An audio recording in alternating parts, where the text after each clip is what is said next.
is the Mid-American Conference on ESPN. Yeah, let the good sounds of a football Saturday come down in and around Deutsch Perry Stadium on the campus of Bowling Green State University.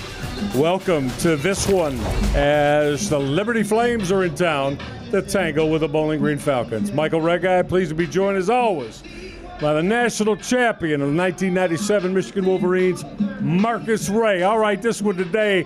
Marcus, everywhere we go, there's veteran quarterbacks that are playing in multiple programs that look to start out on center stage extremely well for their latest program. That's the case today, and we'll start with the Liberty quarterback, Ethan Vasco. Ethan Vasco, the Coastal Carolina transfer by way of Kansas. They like to run the spread option with him out of two backs. You see he can get it done with his feet, but he's been playing well through the air. You see the numbers on the year, Mike. Keeps his eyes downfield. He has a lot of playmakers. The one thing they want him to do is protect the football. He got up to a slow start last week versus Jacksonville State, but he played the game throughout, stayed competitive. They just got behind on the scoreboard. But on the flip side, Bowling Green has a veteran quarterback of their own, Drew Pine, making his fourth start at a different school, in as many schools. You see he has playmakers as well. You see his numbers. He completed 80% of his passes. So the coaches were pleased with that. If Bowling Green can run the football, use some play action, get the ball to Johnson, Drew Pine take a lot of pressure off him, it'll be interesting to see. All right, just about ready to go here at Deutsch Perry Stadium. Great to have you with us. The Liberty Flames are going to get their hands on the football first. Now you see the weather situation, 77 degrees, partly cloudy. No real chance of rain expected throughout the course of this one. And we're delighted you're here. Both these football teams coming off losses, Marcus Ray, as we take a look at gentleman who's very prominent here in Ohio as an All-American running back with the Ohio State Buckeyes, and of course then an All-Pro as a Tennessee Titan in the NFL, Eddie George, in his third football game as a head coach of the Bowling Green Falcons. Liberty to get their hands on the football first, settle back and enjoy, and we are underway. And for the goal line for Liberty, real strong return for Julian Gray, the running back, as he powered his way out over the 30-yard line. So real good operating position after the Julian Gray return. Marcus and I told you about the veteran quarterbacks, both of them, in this football game. And again, Marcus, it's like a given each and every week. There's going to be a veteran quarterback that we see who maybe is in their second, third, fourth college football program. And that's no different for Ethan Vasco, who's also played for Kansas and Coastal Carolina in his college career. Vasco is going to keep the football. Got some room outside the numbers before he got knocked down, and very close to a first down. We'll see about the spot as Bowling Green got the hit out of the secondary from Jalen McClendon. Well, you're going to see some quarterback run out of this offense. I mean, they're a spread, triple option kind of feel who can still open it up and go vertical. But you're going to see a lot of 21 personnel, two backs, one tight end, and quarterback run from this offense. Yeah, Marcus, it's not something we see a lot, 21 personnel anymore in this game. As that second down carry should move the sticks, and it does. So first down there, as that carry came from Julian Gray. All right, let's take a look. Third time these two teams have met. 2 seasons ago, Liberty with a 10-point win over Bowling Green, and it was way back in 2003 that Bowling Green rolled on the Liberty Flames. So Liberty with a football. And again, there's that two-back look at gunning that in route. That's hauled in, and now the football's out. It looks like Bowling Green has got it. Ethan Vasco delivered a shot. Reese Smith made the catch, but Marcus, he coughed it up, and Bowling Green's got the first turnover of the afternoon. Yeah, that's a big play for Bowling Green's defense. Be able to create a turnover, something they weren't able to do a ton in the first 2 games. But I like the play call. Actually, it was a wide open pass there. Ball gets jarred loose. Pascal and We saw this last week with Liberty. They started off on their first drive, turned the football over, then they threw an interception at the end of the quarter. One of the things they told us, they wanted to start fast. They wanted to get out. Obviously, when you turn the football over, as you take a look at Drew Pine's numbers, 76 completion rate on the season. That's a high clip. Couple of good first weeks. Now they're going to run that inside reverse. Kadaris Roberts, the senior, also played at Stetson and Tennessee State. So running that reverse for Roberts almost looked like a misdirection at first, and that's a first down gain of 7, and we'll call it 2nd down and 3. Yeah, you see Eddie George. He really likes his plethora of running backs. Roberts is one. He averaged 6 yards a carry, 5.5 last week. So you're going to see Roberts, Petaway, and a few other guys back there. Now Pine on that roll right, and that throw is incomplete. Wanted R.J. Garcia, the wideout out of Tampa, Florida. So this first third down of the afternoon. So taking a look at the numbers, Marcus, it'll show you a lot of similarities between the two in week 3 here. Yeah, points per game, points allowed, total plays run. Well, both of these teams are run first. And they played 2 different type of schedules. Obviously, when Liberty played Maine, they start off a little slow, but they was able to win that game, though. And Bowling Green won the second half last week against Cincinnati after being down. All right, this is 3rd down and 3 now with a pair of backs. First down, Bowling Green. They ran that power, and out of that eye was Chris McMillan. There's McMillan. He wears number 4. A young man out of the state of Georgia. Started his career at Northeast Mississippi Community College. You want to see McMillan, and Eddie George told us at some point one of these backs are going to become the lead guy. Right, yeah. Right now they're doing it by committee. So you'll see a few guys still auditioning for that starting role. There are 4 backs getting an opportunity for that. McMillan there on that carry, and defensively, Liberty got all over that. That first hit came from one of their linebackers making that hit. And it looked like it was Jalen Rock. Rock is a 5th-year senior. Will step up and into that second level as a linebacker. So 2nd down and 8 after McMillan got a couple. First drive for Drew Pine in Bowling Green. Stay on the ground, outside the numbers, getting the corner turn. Chris McMillan showed that strong step to get to the edge, Marcus, and turn that corner. Yeah, a little outside zone play. Good blocking on the perimeter there. You'll see it here to the right of your screen. Those offensive linemen moving in concert. That's a guy you want to get on the edge. See, Liberty struggled against the run the last 2 games. Yeah. And so you're going to see Bowling Green make a conscious effort to run the football. But Liberty has to tackle better. That's one of the things they gave up more than 100 yards after contact last week. We'll absolutely keep an eye on that. Off play action, gunning that strike is Drew Pine. Move the sticks again. Close to 15 yards as he hooks up with R.J. Garcia. Garcia came to Bowling Green after playing at Kansas State. Yeah, when you run the ball pretty well, then you can run play action. That's what Bowling Green did there. Gave a little counter look, lineman pulling in. They were in pass protection, and Garcia, man, is probably their most polished route runner. And he's a very productive guy. So far, 7 catches for 67 yards coming into this game. We'll keep close tabs on this Liberty defensive unit as that play got short-circuited. False start. Number 55. Offense. 5-yard penalty. First down. That's Ron Edwards, the gentleman wearing the white hat. You'll hear from him when calls are needed today. So that's going to cost Bowling Green 5. We were discussing Liberty and Marcus. One of their co-D coordinators, Kyle Krantz. He told us this week they played very well defensively in week 1, but in week 2 we just didn't tackle against Jacksonville State, and it cost us. Pine going to check that down. That's a strong one-on-one tackle there, as no room for Kadaris Roberts to get going in on that hit for Liberty. His linebacker Ethan Crisp, 235-pounder, out of the state of Tennessee. That was a crisp tackle. That was a lead swing there, and Pettaway didn't get a very good block on Crisp. He was able to get off that and make a play. But Bowling Green wants to start faster, too, offensively, and they weren't able to finish drives a week ago.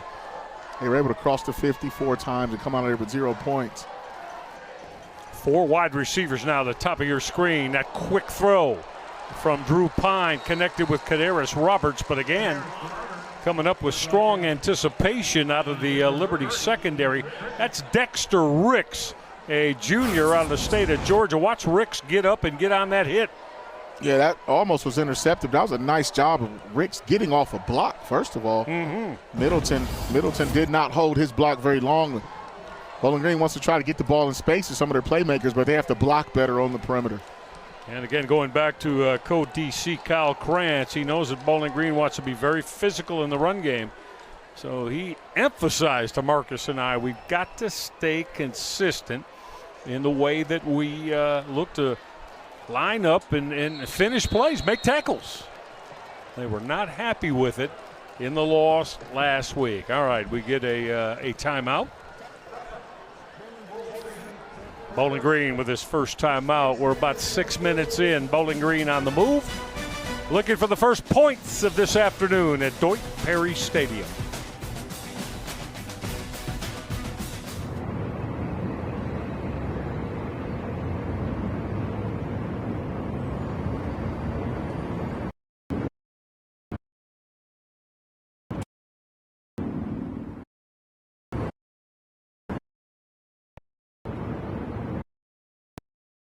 Oh, this week I see Pudge.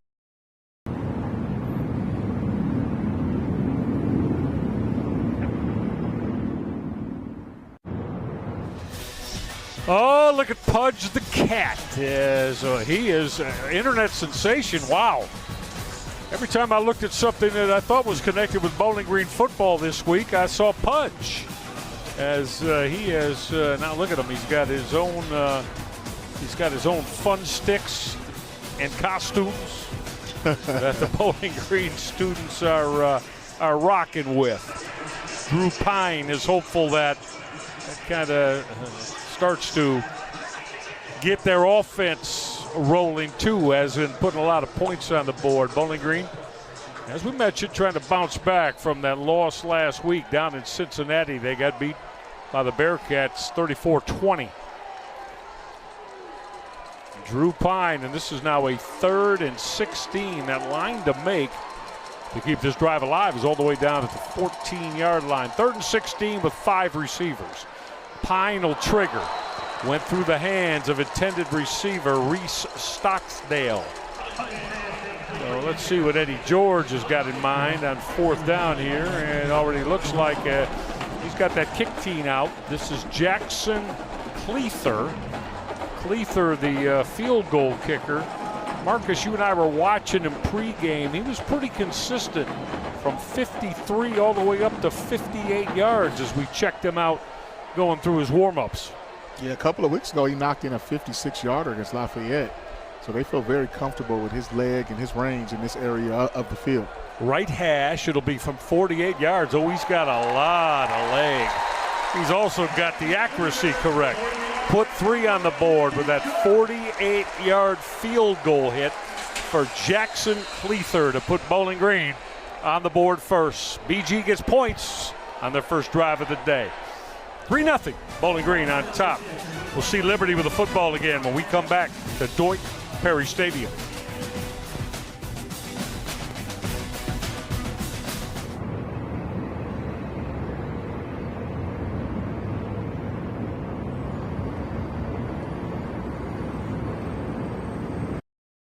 A 48-yard field goal hit from Jackson Cleather to take the early lead. It was a scoring drive, really not a long one.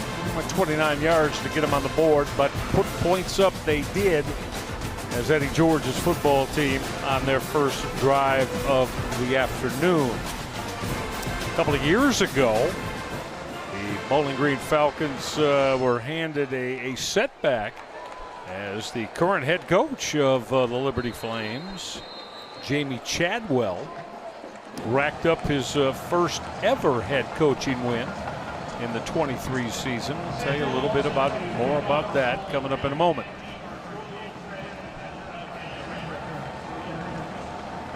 So Bowling Green, after putting 3 on the board, Zach Long has got that kickoff teed up. And not returning that or offering the return is Julian Gray. They call him Juju.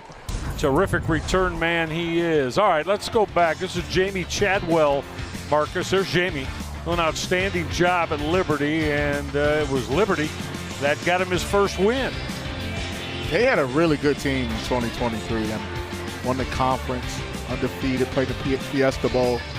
They did a fine job at Coastal, too. And sure he did. And you heard on the call, Mike, I said when I was studying their offense, that triple option, I even took a few pages when I was an offensive coordinator a few years ago in high school.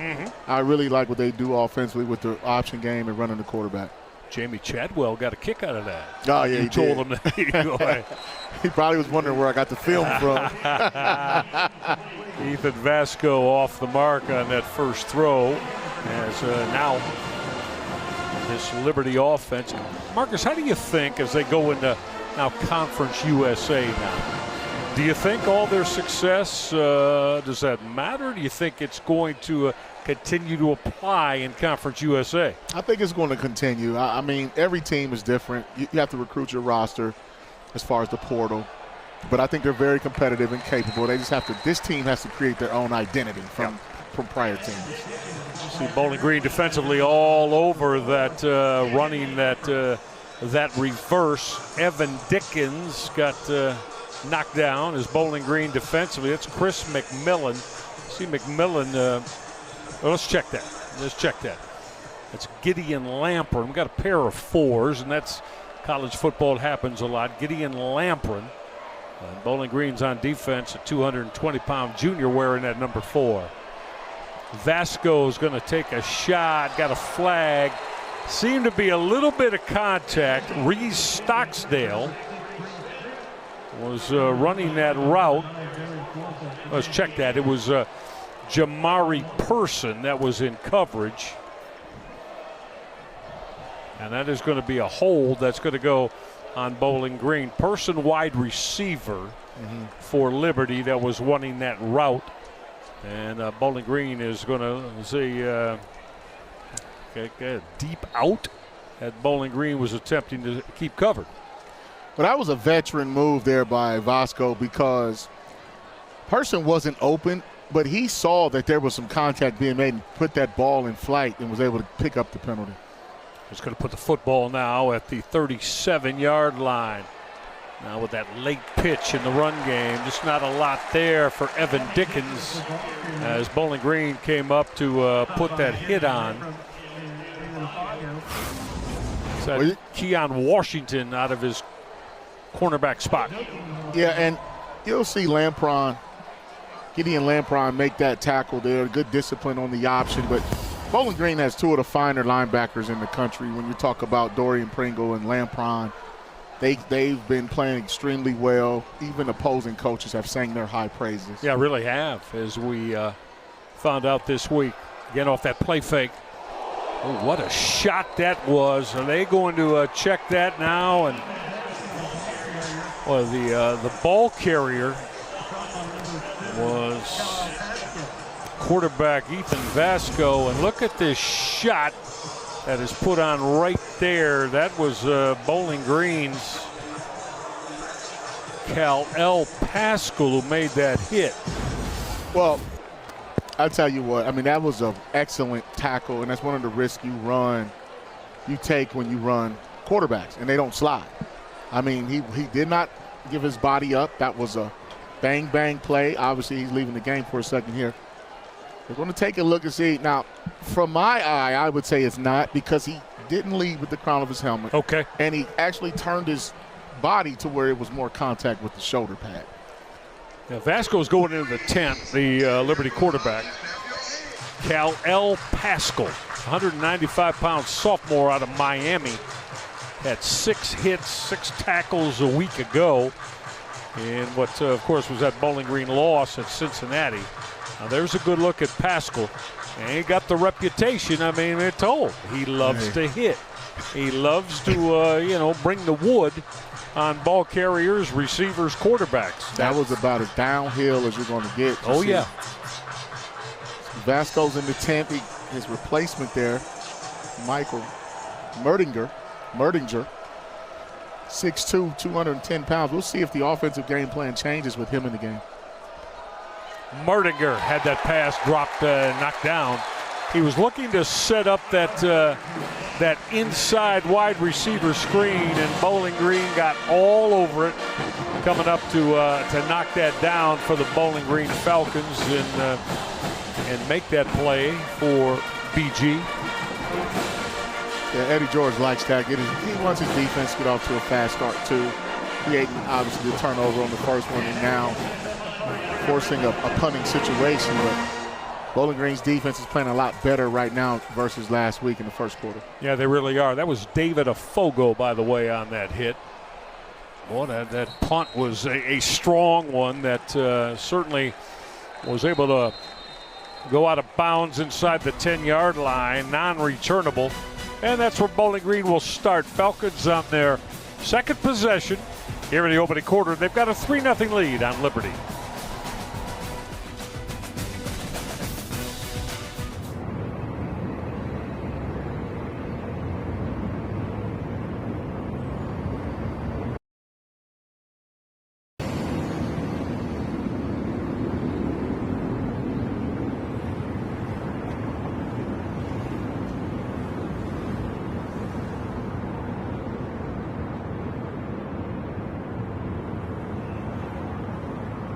Three 3-0 Bowling Green. Great to have you along on this Saturday afternoon in September of ESPN College Football. Marcus and I came on the air telling you about quarterbacks that are now multiple program college football quarterbacks, and no one signifies that like Bowling Green quarterback Drew Pine does. See, 3 years at Notre Dame there. You got the COVID year. He actually still has another year of eligibility, too, because he had a hardship in 2023. So the funny part is he actually started a game at each. Now he got a little wildcat action. Yep. So Pine out wide, that direct snap as Bowling Green's going to run the football. The direct snap for the Falcons came to Allen Middleton. So they had Middleton, who's a wide receiver. He started his career at Southern Illinois. Middleton got 7. He'll leave the football field, and now Drew Pine is back to run the offense, or is he? Well, no surprise in that Wildcat. They have a lot of weapons, and that's one of the ways you can get a guy like Middleton the ball without having to throw it downfield. Well, the snap to Pine, and he'll go back to the ground game, and that's Chris McMillan. Strong run by McMillan again. Told you about him in that first series. Real sturdy, strong runner, 190-pounder out of the state of Georgia. Flag, though, might be coming back.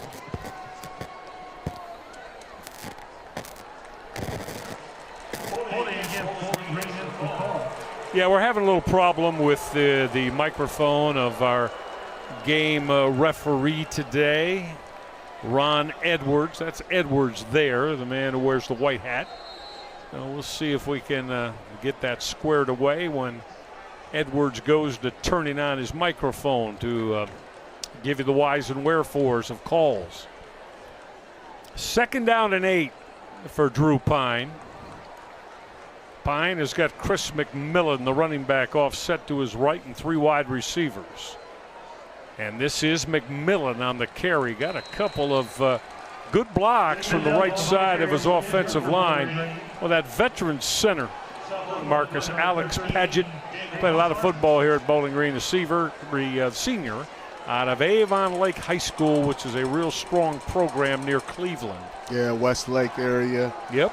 Paget's played a lot of football. I mean, this offensive line is the heartbeat, the voice, the leaders of the team. And Eddie George told us that when they got here, they were the most veteran group on an inexperienced team with 49 new players.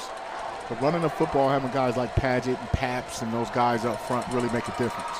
That really does. All right, 3rd down and 4 now for quarterback Drew Pine. He's going to motion Chris McMillan. Pine will gun that out route. It was deflected and almost picked off. But it's the 2nd time Pine's pass has been deflected. And that looked like, for Liberty, they're getting his hands on that football, was Nathan Paroli, a 285-pound D tackle.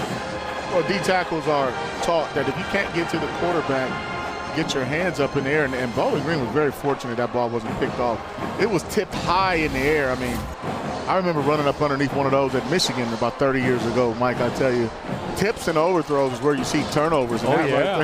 Yeah.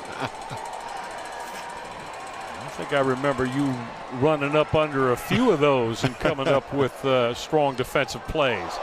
Well, I got a lot of contact there. Got to be a flag thrown. Now, Bowling Green is saying we got the football as it was banging around off hands. The problem is it looked like that return man, Reese Smith, was run into and impeded from making that catch of the punt. We'll see. Yeah, would be interesting to see if the defender got blocked into Reese. Catch interference. Now, we are working diligently, I assure you, to get the mic situation with Ron Edwards, the referee, cleared out. And we'll continue to work at that. Right there. Stocksdale looks like he was down in one covering on that mic, and probably got a nice little gentle push in the back too to get a little extra momentum.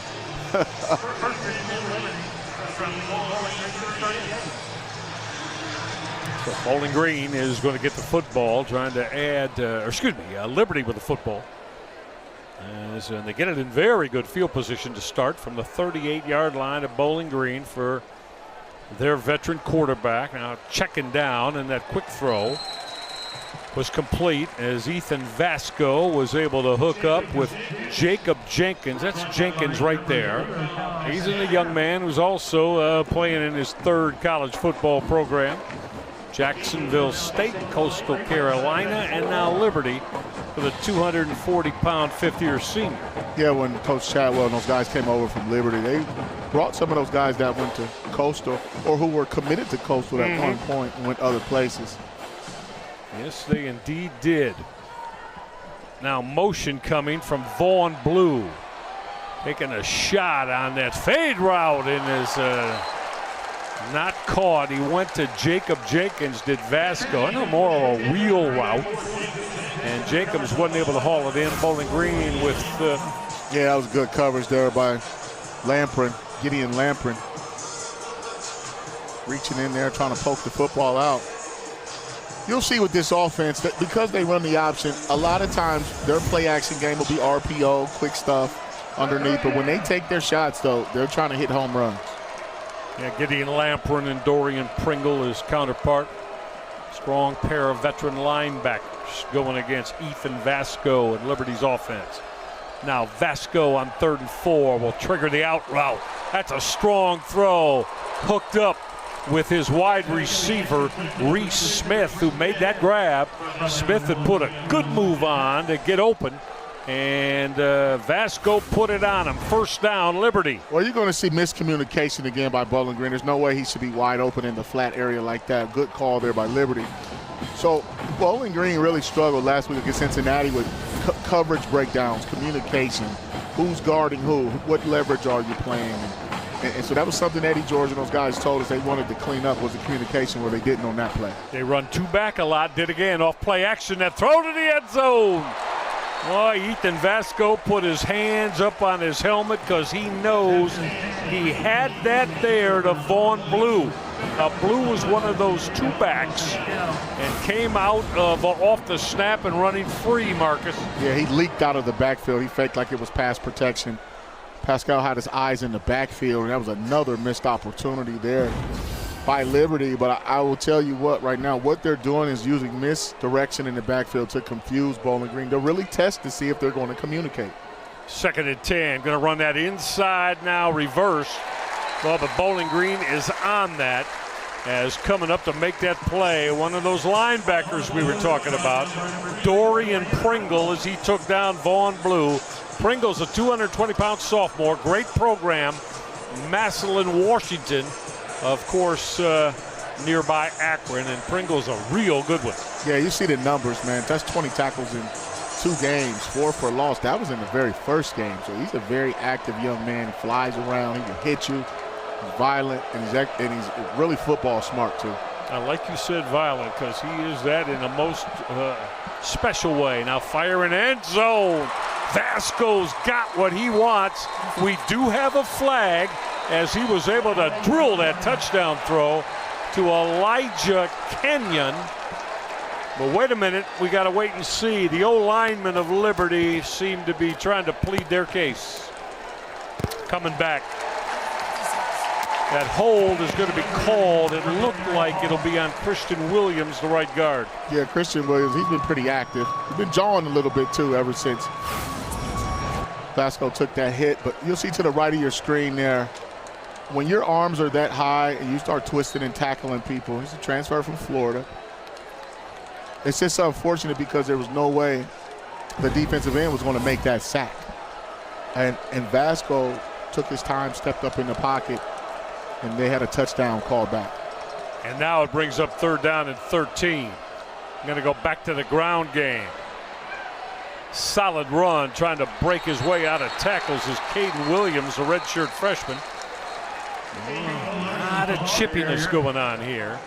Williams is going to come up short at the 20-yard line. It's going to bring up 4th down now, and around 13 yards to go, and it's field goal time for the Liberty Flames, and that means their field goal kicker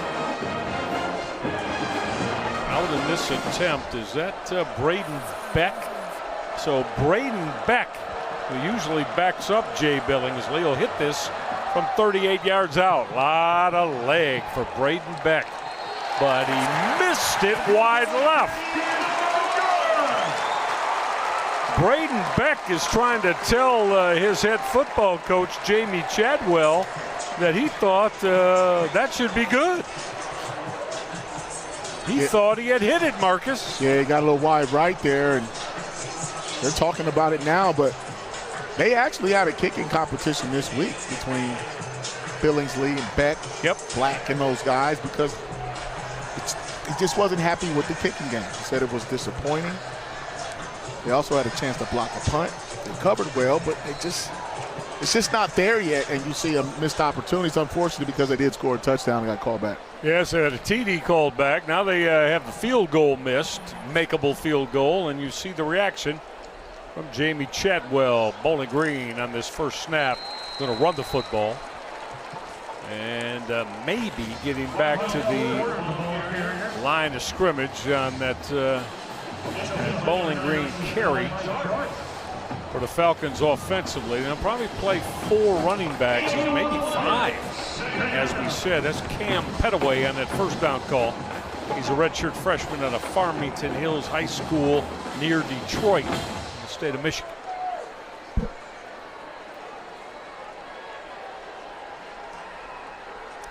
Jiron Johnson, the tight end, went in motion. They wanted to get Johnson the football, but Pine's throw was broken up. Very strong play out of that secondary for Liberty, as that's Brylan Green. He's a real good one. Middle of the field, they tell us, was where he excels, Marcus. Extremely athletic. We saw it right there. Yeah, if he didn't have that cast on, that could have been a pick 6. He was an All-American as a sophomore, a ball hawk, and he was not fooled and broke on that pass play to Jiron Johnson. 4 receivers now for Bowling Green on 3rd down and 9. They've got Cameron Petaway offset with quarterback Drew Pine. Pine to put it up. Pressure. Pine with a lot of green in front of him. Drew Pine, 1st down and a lot more. Boy, that left side of the football field just opened up huge for Drew Pine, and he took advantage of it. Yeah, that's a pass rush mistake when you run past the quarterback. The pocket collapsed. A couple of D linemen got out of the pass rush lane, and Drew was able to escape there. It looked like he was going to be sacked. He actually did that against Cincinnati. He did, yeah. Last week he was able to escape. So if he can use his feet and bail him out, he's definitely going to do it. And Marcus, he's really not known for his running prowess. As he'll go back to the ground game, and Pine will leave it to the running back room. That's Chris McMillan on that first down carry. We got the sense he missed the game against Cincinnati. And Eddie George told us it was because of a personal issue, but Eddie George also told us we look at him as an every down back, and we hope that starts to materialize this week. That's the end of the first 15 minutes of football. 3-0 Bowling Green. Liberty had a TD they thought they had put on the board. Called back because of penalty. Don't go away. Second quarter coming up next here on ESPN.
Music's flow.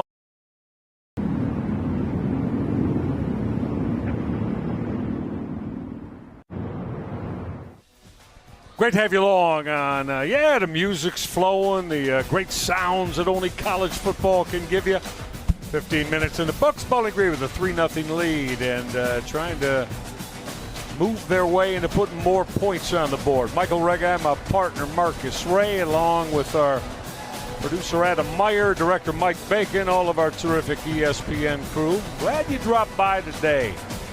Looking for a good one for you for the final three quarters. Bowling Green with that field goal make to have the lead. As quarterback Drew Pine runs this offense. The bellwether, the go-to guy, has been this running back Chris McMillan in the first quarter. McMillan got the call there, maybe got three. I'm going to call it third down now and call it 6. The line to make is down near the 46-yard line. Long 5 maybe. Pine, play action, got rid of it quick and put it on his tight end who made that grab, and that is Blaine Cleaver. Was that Blaine Cleaver? No, that was Harris, wasn't it? Jacob Harris, 80. He wears 88. Blaine Cleaver wears 89. Harris made the grab. Remember Josh Harris, the tremendous quarterback here at Bowling Green? Yes, sir. That's his son. 255-pounder out of Westerville Central High School down near Columbus. Again, going to go to that zone read concept running the football, and that's a little bit more of Chris McMillan. This Liberty defense, as we talked to them this week, Marcus, they laid no doubt in knowing that they would have to find a way to curtail this Bowling Green run game, as their co-defensive coordinators Kyle Krantz and Skylar McGee both told us we don't do that, meaning get the run game of Bowling Green in check. Might be a long afternoon for us. Pine, a lot of time, pulled that football down and got tripped up as he went down at the 41-yard line. Well, they gave up 338 yards on the ground, and it was a combination of quarterback run, missed tackles. They played against a great running back. So I'm quite sure all week they really focused on stopping the run, and they're playing a lot more physical up front too. A couple plays ago, Donovan Dozier made a great tackle there on first down. So I think for Liberty, it was a gut check. It was okay. If they're going to beat you, but at least play tough. Make them beat you by being physical. 3rd and 9. Pine needs a play for Bowling Green offensively. Well, that throw on that in cut was broken up. It was intended for Kadaris Roberts, but how about the defensive play for Brylan Green? Again, we did last Bowling Green possession. We said they told us they believe he is as excellent and as strong as any DB in the country in the middle of the football field. Yeah, he's sweet. He can cover. He can play safety, zone, man, cast on. It doesn't matter. That man, that was a coverage expose there by Liberty because no one got any separation. And Pine went through all of his progressions, and they still were able to get a pass breakup. Well, they really liked their secondary, and you saw why right there.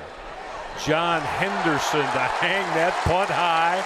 And how about the play on the run inside the 1-yard line from Bowling Green, as that looked to be Darius Lorfels, the safety, the senior. Lorfels down in that football inside the 1. That's one of the most exciting plays in all levels of football. Be able to spot that ball, down it, not before you go into the end zone. It's great special teams play there to give your defense some momentum. Terrific downing the football by Darius Lorfels of Bowling Green. All right, next Saturday, a lot of action for you on the ESPN family of networks. Look at that. Those are UNLV in Miami from down in Oxford. We'll open it up on ESPNU, and then you got Central Michigan at home, Toledo versus Western Michigan. Of course, the league game, Buffalo at home, Eastern Michigan at home, and the Akron Zips at home against Duquesne. So a lot of activity for you. You check your local listings for all of that on the ESPN family of networks. Looks like we got movement before the snap. I don't know what can it, maybe a foot. Yeah. And it looks like we now are going to hear from our white hat, which is always good news, Ron Edwards. Got his microphone situation squared away. The football in the shadow of that goal line. He's trying to wedge that out, which they'll do very successfully for the Liberty Flames, is their quarterback, Ethan Vasco. Vasco, good size, 6'3", 225-pounder. Has played at Kansas, has played at Coastal Carolina. Now Jamie Chadwell's got him here for the Liberty Flames. Well, a lot of times we don't try to get the first down when you're backed up that far. You just want 1 or 2 chances to try to take a shot, and then you have room to punt the ball. 2nd and 5. Vasco in the end zone. Going to gun that route. An out route, and that is hauled in. Making the catch was Jamari Person. There he is, 200-pound junior. Played at Colorado State a year ago. First down, Liberty. That was a good route there. That was a good recognition by Vasco to see the off coverage. A lot of times you get a pre-snap read like that, Mike, and if they like it, they'll throw it, even if it's a run play. So that was a good decision there. Bowling Green needs to tighten up their coverage a little bit. Vasco again will get it out of his hands quickly. One of the speed backs for Liberty is Julian Gray. They call him Juju. They run him out of the slot a lot. And Julian Gray, the 5th-year senior, plainly said, Marcus, Jamie Chadwell and his offensive staff told us we're better when we get the ball in his hands and let him go to work for us. Yeah, they proved that last week. He had a big one. Right up the sideline on a wheel route, scoring a touchdown. He's very explosive. Former receiver, lines up at running back, but still plays some slot. Vasco on 2nd and 9 on that half roll. Well, that throw was in a very crowded window, and it was hauled in by Reese Smith. How about that throw into tight coverage? put that big star next to Ethan Vasco here. I mean, watch him thread the needle. Good protection on the sprint out pass. He threw it only where his receiver, Reese Smith, could catch it. Right on a dime, too. That was an excellent throw and great catch. So Ethan Vasco showing you some of his throwing traits on the move. Now Vasco pulled that football out. Kept it on that zone read concept. Strong first down play as he got about 7. What makes Liberty's offense a little unique and unusual is that they do run the triple option, and that's what they ran on that play there. And if you don't see it every week, you only have 7 days to prepare for it. Sure. Yeah. And so most people run some of the same concepts, but even when they came from Coastal, they can get into some triple option type looks, and you have to play disciplined football, and it's hard to prepare for. No question. So give Vasco officially 6 on the 2nd down and 4 snap for Liberty. Go back to that quick run game. That's first down. Powering his way in Bowling Green territory is Evan Dickens. Dickens is a 195-pound redshirt sophomore. He played at Georgia Tech a year ago. Yeah, and he was actually committed to Coastal Carolina with Coach Chadwell and those guys.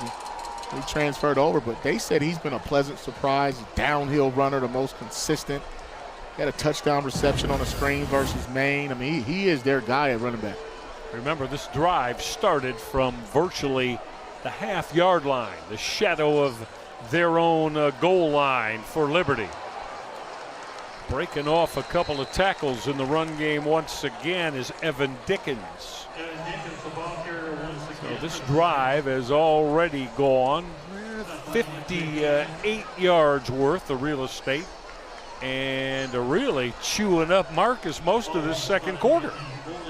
Yeah, they got that first down and got into a good rhythm, hit the sprint out pass, and comeback route. I mean, these guys, when they get into a good rhythm, you'll know it right away. 2nd and 6. It gets his Bowling Green D. Look out. Coming up on that blitz with bad intentions for Bowling Green is M.J. Cannon. 205-pound nickel out of Evanston, Illinois. Got him from Illinois State. Well, that's one way to defend the RPO is to send an extra hat, because that was a run play or play action. Held onto that ball. He didn't get accounted for coming from that nickel in protection. He made a play like that last week, too. He's a very physical, long, athletic kid. Really is. M.J. Cannon. Put the pads on that run game to blow it up. 3rd down and 11 now. Line to make is down at the 33 of Bowling Green. Ethan Vasco with pressure. Down he goes. Well, I don't know if our lead official, Ron Edwards, threw that flag for a penalty or did he was just spotting the football. Evidently a hold on Liberty. Penalties decline. Result of the play is a 4th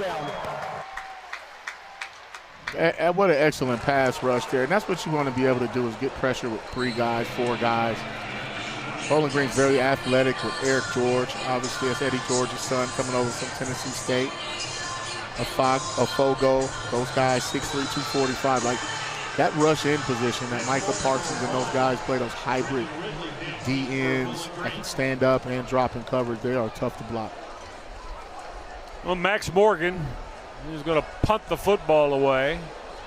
Didn't really get it to turn over the way he'd like. Did get that good big bounce, but picked up on one hop, and a strong return for Bowling Green, as making that return was Elijah Cannon.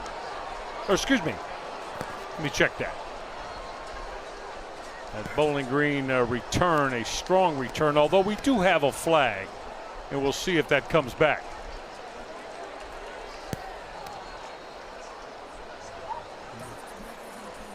It's Brennan Ridley on the Bowling Green return, but now will it stand? Holding, number 8, return team. 10-yard penalty, 1st down, Bowling Green. Well, that strong return is not going to stand. They're going to back this up. We'll see where it's spotted for this Bowling Green offense. Falcons got the football again. We're beyond the halfway mark in quarter number 2. Bowling Green with a 3-0 lead on Liberty.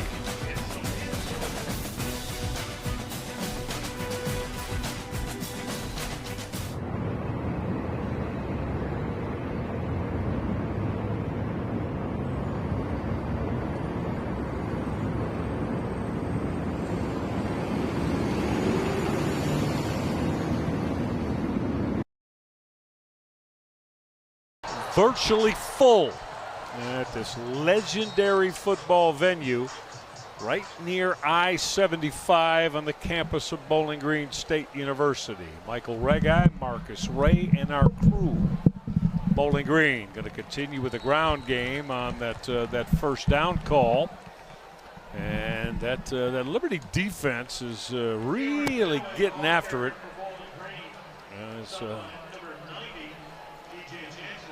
Was broken up by DJ Jackson of Liberty. So 2nd down and 9 now. Yeah, Liberty is playing a lot better defense. We could tell from the call they just weren't pleased with their performance against Jackson State, and it looks night and day so far. 2nd and 10, run that misdirection. The Bowling Green's going to run the football on their first 2 carries, as that was Cameron Petaway. And on that stop, it's an excellent linebacker for Liberty.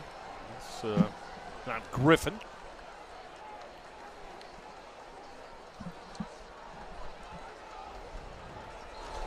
Third down is 6 now as we come inside the 6-minute mark.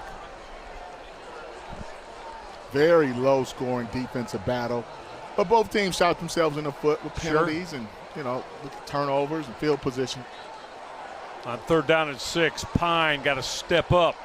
He delivered his throw and it was hauled in, but that's going to come up short of the 1st down. Finn Hogan, the transfer from Central Michigan, made the grab, but Eldrick Griffin, strong safety for Liberty, came up on that very short tackle, and 3 and out for Bowling Green. They're going to punt the football away. That's a win for the defense. And when you look at that clock, you're Liberty. If you don't get a stop there, you might not get the football back. Oh, yeah. Yep. So John Henderson, the senior, the transfer from Antelope Valley JC, and he did not hit that well off the side of his foot. Second 3 and out just moments ago from the Liberty defense, and you throw in the punt that didn't turn over for John Henderson. Real strong operating position for Liberty. We'll tell you more about that. Bowling Green's got a 3-0 lead. Come on back with us.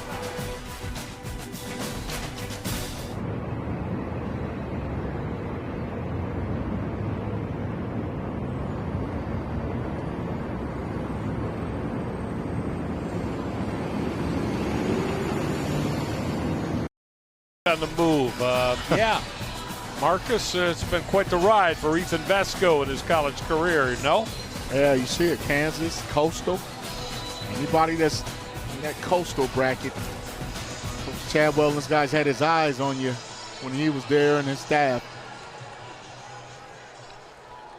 See if Ethan Vesco can get anything rolling here. Jamie Chadwell said he's shown improvement all throughout fall camp with competing and want to take the offense in control. Going to get a flag there and probably a horse collar as Chadwell saw his quarterback get taken down. That's Eric George, the son of head coach Eddie George, and he's asking his dad to maybe challenge that and take a look at it and see if Eddie George wants to. Yeah, they just took the flag back and said there's no penalty for a horse collar, and so they're going to get credited for the sack.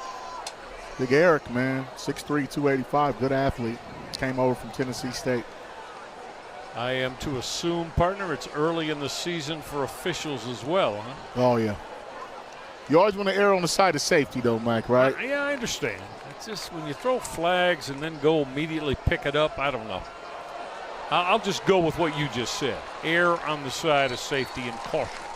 A strong run there for Liberty is they got their running back Vaughn Blue out on the edge. I probably shouldn't have reminded him of that play. That was that time where Christian Williams, the tackle, he got out, Mike. They ran a triple option right there. That's the same play I was talking to offensive coordinator Willie Korn about. And you know what's funny is Coach Chabot said, maybe we need to run the option some more because we haven't been very good. That's right. Yeah. You prompted him, partner. You prompted him. Third down is short now after that strong run by Vaughn Blue. Vasco going to stay with the ground game.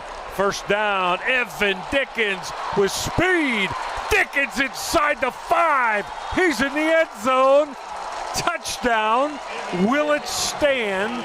A flag is down all the way back at the 40-yard line. And is this going to be the second touchdown that Liberty's going to have wiped off the board today? Yeah, we're going to get a holding penalty. It's unfortunate, too. That was a great run, but the hold may have been the block that sprung the run once we take a look at it here after we get the call.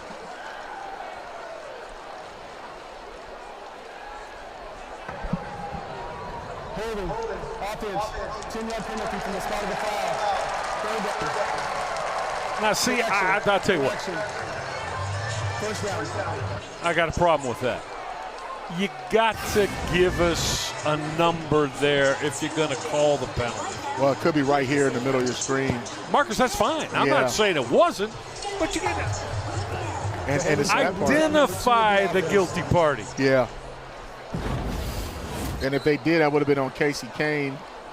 But that block, here's the deal. It wasn't even nowhere near the action where the kid could have made the tackle. So it's going to be first down at the midfield stripe. Vasco with that RPO and that late run game pitch. And on the carry again is that Vaughn Blue? Yeah, it was Blue. 195-pound redshirt sophomore. I'll tell you what, man. I mean, they're having success with this option. That little freeze option and getting those guys all in the box and attacking the perimeter. Ethan Vasco has hit 4 of his last 5 for 40 yards. Now going to go back to the ground game there. They like to run the 2-back. And that you don't see that a lot in offensive backfield setups. On that carry for Liberty was Evan Dickens. So Dickens and Vaughn Blue and Caden Williams have been the 3 that got most of the carries. An injured player on the defense. We do have a Bowling Green defensive player down. It looks like McClendon, number 8, cornerback. Yeah, it is Jalen McClendon being attended to.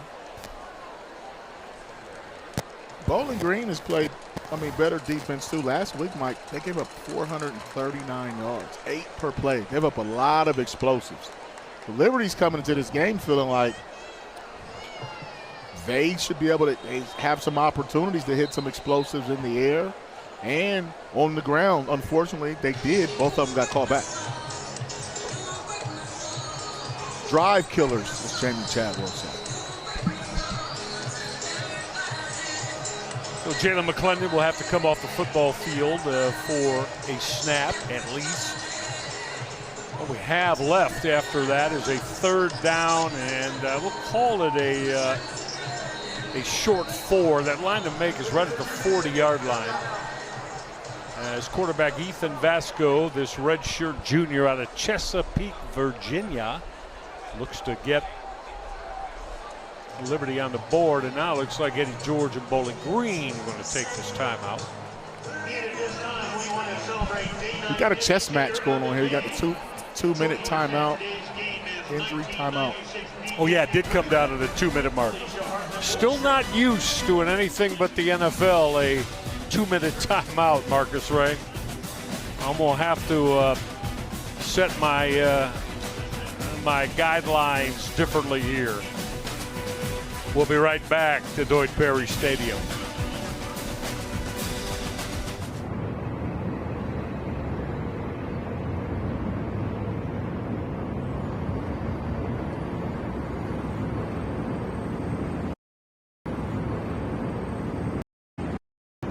Big snap here for Liberty as we get you back to Deutsch Perry Stadium. Bowling Green with this 3-0 lead now late second quarter at the 2-minute mark. Ethan Vasco and the Liberty Flames going to go with 4 wide receivers and the 1 back on 3rd and 4. Long count, Vasco. Looking to put it up against pressure. He got picked off. He was trying to gun that throw to Reese Smith, and Kadarius Roberts. Marcus Ray said, nah, my football. Outstanding, reading the quarterback's eyes. Kal-El Pascal on that INT. Well, I think when they held the ball, it told the defense exactly what was going on. They showed blitz, and you saw Vasco take a long time, go through his progression. He did not throw that ball outside where only his man could catch it. What a great break on the ball by Pascal. He's the same guy that came up and laid the lumber. That was a big-time interception. In the 2-minute offensive situation at midfield, that was big time. So, partner, if you're Jamie Chadwell, the head coach of Liberty, you've had 2 touchdowns called back, and now you're on the move and you throw a pick. Exactly. On an out route. Chadwell got to be wondering. But look at his Liberty defense coming up strong to take down Drew Pine on that sack. He's coming up to make that hit for Liberty. Check that. Is that Darrell Farrar? I think it was Darrell Farrar. Yeah, so Farrar came up and made that hit. Marcus, how would you evaluate or give your comment to Drew Pine's recognition ability here today? You felt there maybe are some things that he's not seen properly in Eddie George's offense? Yeah, I think it's more pre-snap read, because a lot of times when you snap the ball, you know where you want to go, and if you don't like it, you're going to go the other way. I'm just getting the Phillies hold on to the ball. It's a little too long. That was a covered sack. I mean, they dropped 8. No way you want to give up a sack. When they rushed 3, it was a delayed reaction by young Darrell. But last week, they gave up 4 sacks, and they felt like Drew didn't go. He didn't read the protection right. He didn't understand the hot throws versus blitz. This time, they're making him hold it. 2nd and 15. Now they're going to throw that middle screen. Put it in the hands of Kadarius Roberts. Well, I got a flag that's thrown from behind quarterback Drew Pine by the referee, and that usually means that's coming back with a hold. It's just not clean. Neither offense has got into that rhythm to sustain a drive. That's why the score is 3-0. Tip your cap to both defenses, though. See, Eddie George doesn't like that. And for week 3, to be going into your 3rd game, you normally don't see this many penalties.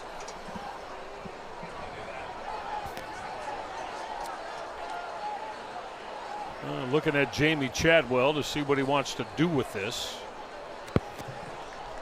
Now they're going to spot the football. Holding. The 41. Offense. Penalty is declined. Result of the play is third down. Liberty is elected to start the clock on the snap. Clock will start on the snap. With 1:34 left. So Jamie Chadwell, Marcus, rather than moving the football back 10, says let's keep moving the down box and bring up 3rd and 12. Yeah, they'd rather give them 1 shot at it versus 2. Nice job there defensively against the screen. And Liberty has 2 timeouts left. They want to try to get the football back, too, see if they can get on the board before the second half. Well, again, against the sake of repetition, they have put touchdowns on the board twice here in the first 30 minutes. Both of them called back. Now going to run that inside draw. And Liberty's going to take that quick timeout, as Bowling Green is going to come up 4th down now after Kadarius Roberts carried the football and got about 6. It's going to be 4th down, and let's call it a long 5. And with 90 seconds left in the first half, Liberty has just used their first timeout. Still got 2 left. Well, I tell you what, man, I mean, that's a good stop defensively for Liberty if Bowling Green decides they want to come out and punt it and not fake it. And then we'll see how Liberty works their offense. They're a run-first operation, but they can put it up in the air. Be interesting to see how they work the sidelines and their clock management, being that they have one timeout left. So they're going to have to be smart with the football. They may still run it just a little bit to keep the defense honest, but they're going to have to put the ball in the air. Let me correct myself. That's timeout number 2 officially for the Liberty Flames. So they got one left. So Bowling Green's got that punt team on the football field, and fair catching that for Liberty at the 10-yard line is Reese Smith, taking the John Henderson Bowling Green punt. So the football spotted at, we'll call it the 11-yard line, 89 yards to go as Liberty is trying to get on the board for the first time today. And again, one more time, I'll remind you, Marcus and I will, Liberty has put 2 touchdowns on the board here in the first half, have had each of them called back due to penalty. One throw and one the long run. Pressure coming from Bowling Green, and they're going to take Ethan Vasco down. And of course, that's the coach's son, Eric George, Marcus, on another hit of the QB. Yeah, he came from his left, offense's right. He's doing a number on those offensive linemen over there. He's just athletic. He's agile, mobile, just productive and disruptive. And it's going to be tough to just go straight drop back if they get pressure with 4. I thought you'd add hostile, too. Coach's son with that sack. 2nd and 14 now, clock running. And where they're at on the football field, not in a real hurry is Ethan Vasco. Football came out on that run. Falcons think they've got it. No sign yet from the officiating crew as that football got popped out on the Caden Williams carry for Liberty. Bowling Green again trying to let the faithful here at Deutsch Perry know that they've got the football. Liberty doesn't agree. Let's see.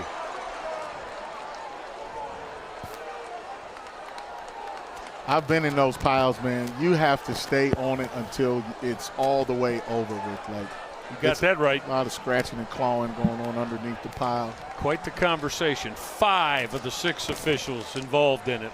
This is huge now here if they give it to Bowling Green. Holding, number 51, offense. That penalty is declined. Ruling on the field is a fumble, recovered by the defense. First down, Bowling Green.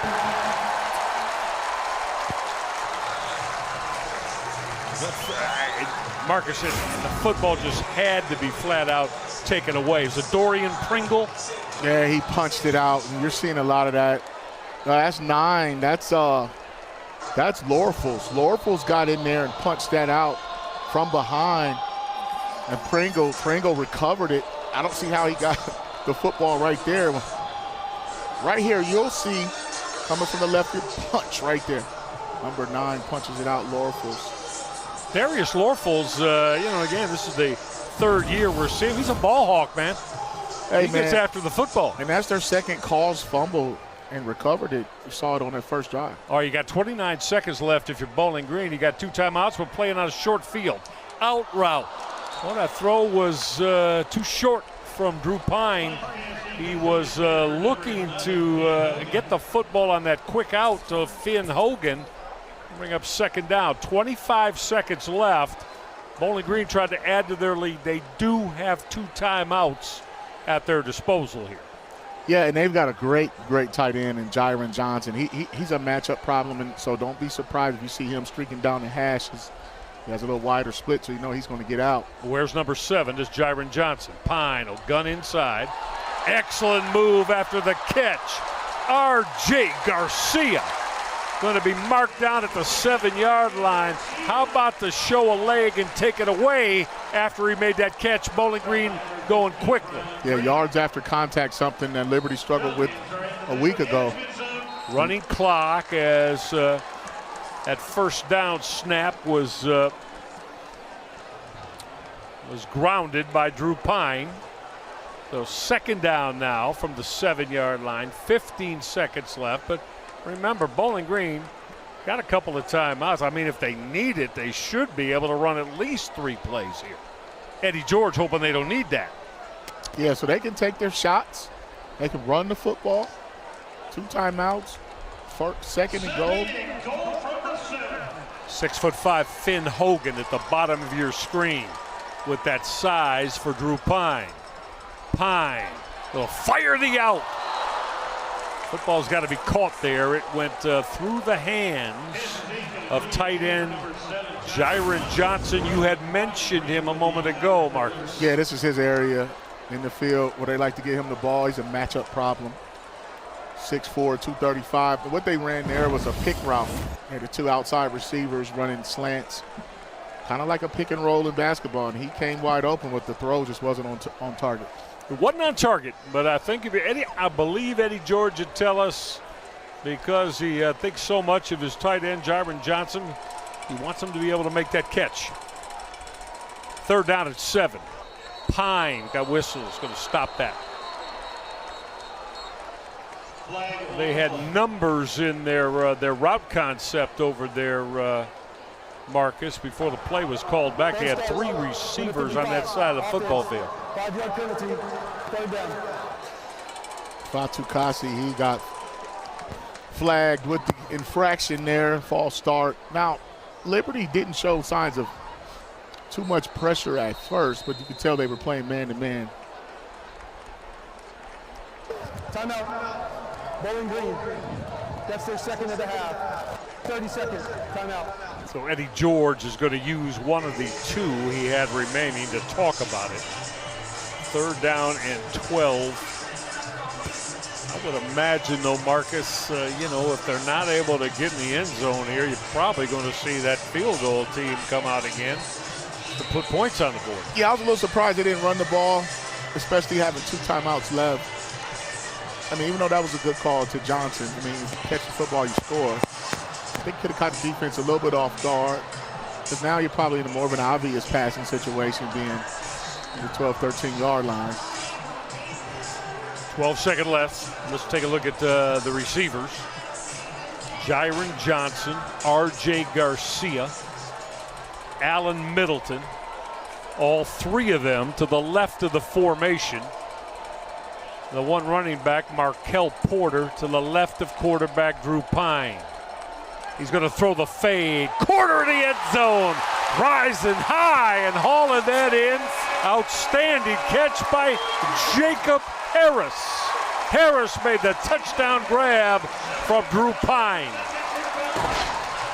Excellent play call at 6'4", 255. And Jacob Harris, I watched him play in Columbus for 4 years down there in Westerville Central. And that's what he made a living. That's how he got to Bowling Green. He's a former wide receiver. And I watched him catch about 4 of those against my son's team one time. And I came out of the bleachers and said, hey, what are we doing? And he was just too big. And I tell you, that was a great call. They had the matchup in height right there. We look at these corners, 6 foot, 5'10". Excellent size. Now adding the PAT, Jackson Cleather. Eddie George got that timeout, and they designed it and set it up for Drew Pyne. They're going to work right corner of the end zone and using that size to make that grab to put 6 on the board for BG. Yeah, that was good ball placement too. And I tell you what, man, you're going to see this as a trend where you start to see tight ends walk out in the red zone because it's just a matchup problem. Instead of trying to squeeze it to them on the hashes, put a big fella out there, used to play basketball, and go up and dunk that thing and throw it up as if it's a rebound. That's a good call by Eddie George and his staff. More importantly, they got a touchdown off of that turnover, and that's what led to their points. So see the scoring drive, wasn't very far, wasn't very long, but very effective in the red zone. Well, and again, if you're Jamie Chadwell, too, of Liberty, you're saying, oh, we had 2 touchdowns that they put on the board, called back. We turned it over deep in our territory, and we got to get all that cleaned up because that's the reason we're down 10-0. I mean, when he gets in there, he's going to have some things to say, but he's going to say they're fixable. And for them to have those turnovers and to only be down 10 points, I think Liberty's going to come out fired up and make some adjustments. Well, that line drive boot was grabbed out of the air by Darius Copeland, one of the up men. They had a decent pass rush and drop back pass, but Bowling Green had some trouble with that run game. Had some miscommunication in the secondary. But if you're Liberty and Coach Chadwell, stick to your script. If you're Eddie George and company, you got to find a way to get Drew Pine going. But you're going to have to run the football first. Liberty's defense is playing 1,000 times better than they did last week versus Jacksonville State, giving up 300-plus rush yards. So those are the adjustments I think both teams should make. Stop the run, don't give up any big plays, and don't beat yourself. And away we go here in half number 2. Bowling Green to get their hands on the football first. And on that Bowling Green return, we'll get the offense on the football field for the Bowling Green Falcons at the 19-yard line. Excellent work from the kickoff cover team. As you get a good look at Bowling Green starting quarterback Drew Pine. Yep, same Drew Pine has played at Notre Dame, at Arizona State, and Missouri. So he is well-traveled in his college football career. 1-1 in his 2 starts to begin this season at Bowling Green. Now run that inside delay with Chris McMillan. McMillan getting that first snap and carry. McMillan had 29 yards on the ground and 8 carries in the opening half. Well, that play is exactly what Bowling Green wants to do. Stay in front of the stick, stay ahead of schedule, positive plays on first down. Then they have to open it up later, use play action. See, last week, Pine hit 9 different receivers. It was a different ball game, though, because they were down 24-3, 21-0. But in a closer game like this, you're not going to see him air it out very much. All right, 2nd and 6 now for Drew Pine behind a veteran offensive line. Probably going to come back and motion flag down as Bowling Green keeps the football on the ground in the run game with Chris McMillan.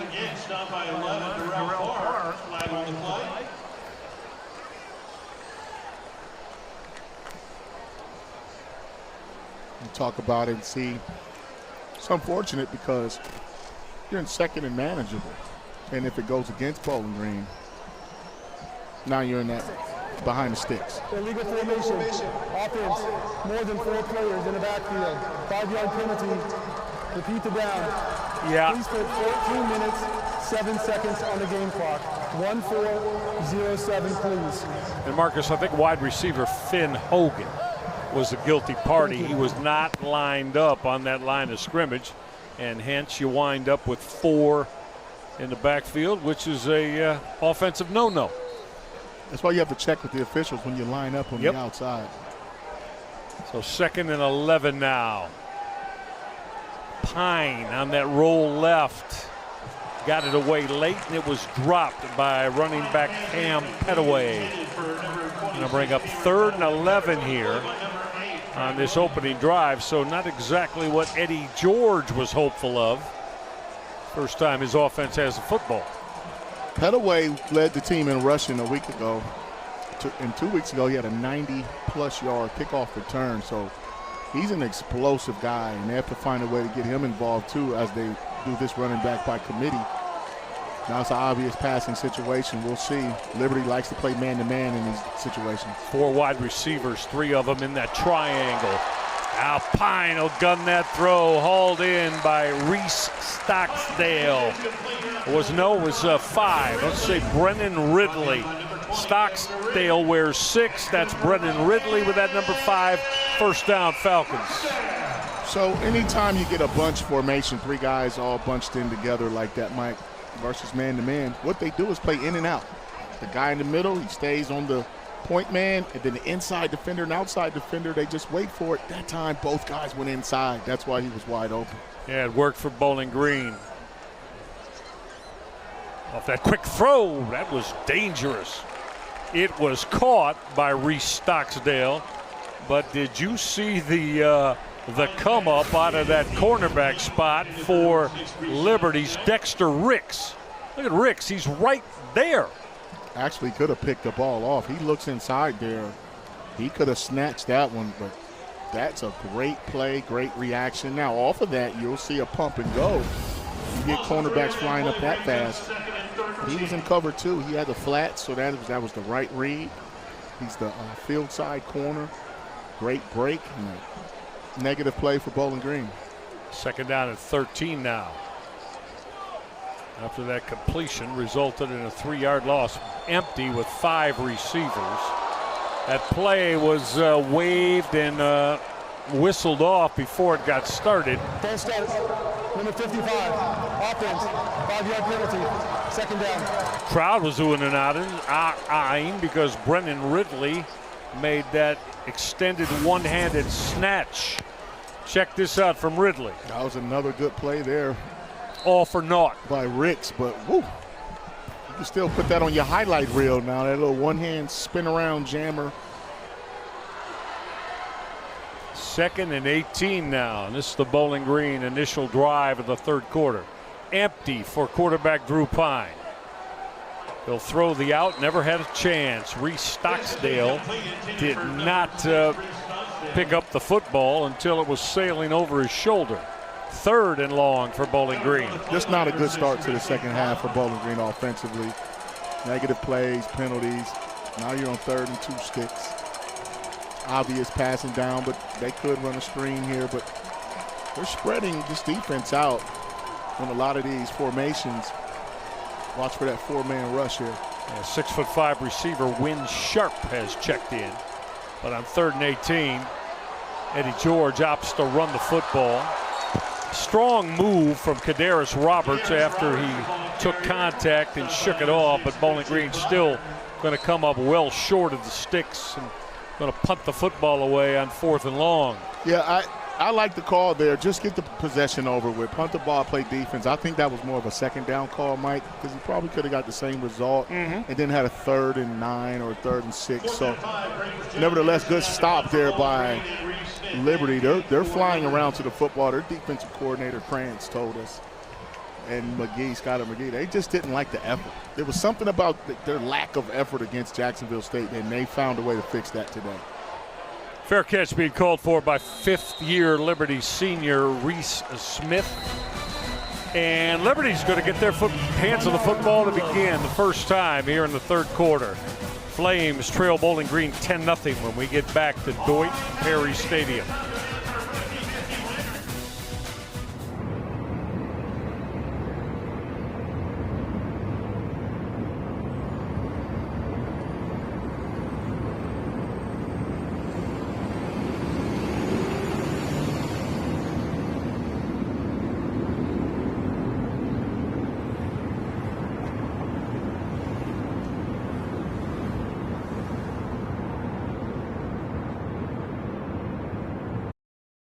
Plays that came off the board.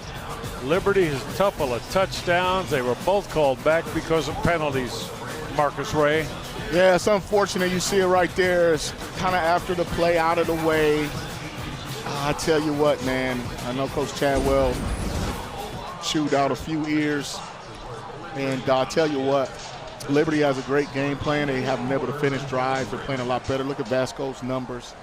He had the interception there towards the sideline. Great play by Pascal.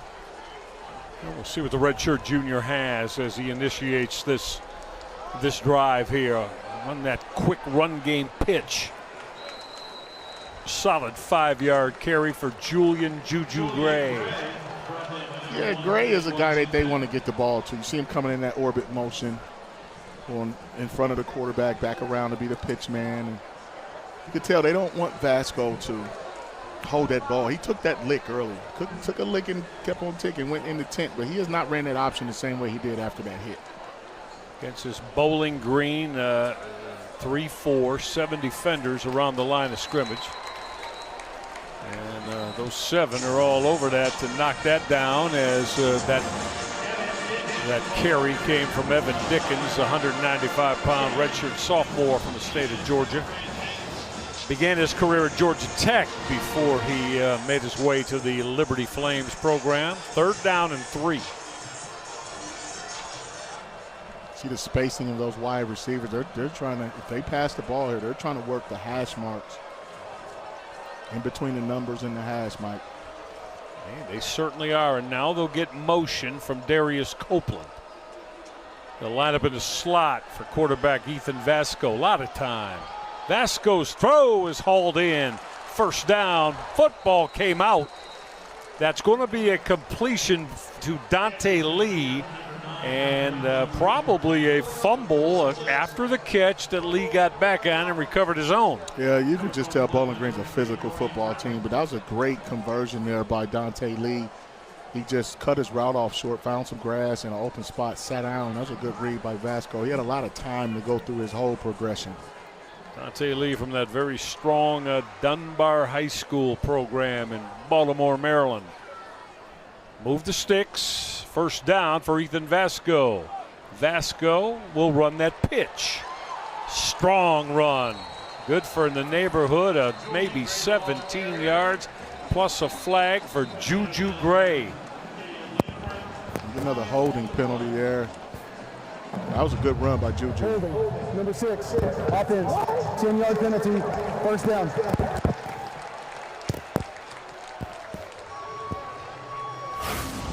You'll see a little triple option action right there. You got to get your hands inside. I mean, I've seen worse, Mike, but Yeah, I tell you, when you start seeing pads flopping around, jerseys hanging off of guys, it's just unfortunate because that was a very successful play. And the option game is there, but you do have to have better blocking on the perimeter. Just get your hands inside in front. You know that man, Jamie Chadwell, ultra successful head coach at Liberty. He is extremely frustrated. Back to the run game, and bouncing out is Evan Dickens. Dickens got a good majority of that loss penalized yardage back. On the 48-yard line, there's a good look at the 195-pounder. Started at Georgia Tech, Evan Dickens. Liberty has having success running the football. They really are. You're right. Very evident. And what's surprising is last week, Bowling Green did a fine job stopping the run against Cincinnati. And you know, they were able to hit some plays through the air, but for the most part, they were solid versus the run. Yeah, they really were. Well, Eddie George was pleased with that. 2nd and 5. That straight quarterback run. Going to bring up about a 3rd down and 3 now as Vasco, straight QB run, no play fake whatsoever, to bring up 3rd down and 3 just on the other side of the 50 for that man, Jamie Chadwell, and his Liberty Flames offense. What's he like out of the bag on 3rd and 3, Marcus? Little play action, quick game pass. 4 wide receivers, 3 on the bottom of the formation. That late pitch, first down, Liberty. Evan Dickens on that late pitch from quarterback Ethan Vasco. Had all their predominant numbers to the bottom of the formation and ran to the top of it. Yeah, this is called speed option, man, and that was a nice play where Dickens was lined up to Vasco's right. So as Mike said, the majority of the offensive guys were to the right side, and then he had that late flare left. Good call versus man-to-man. Speed option football. Mm-hmm. Ethan Vasco can run this offense well. Play fake here. Vasco going to take a shot deep. It's there. It is caught. Touchdown, Dante Lee Jr. making that grab in the end zone.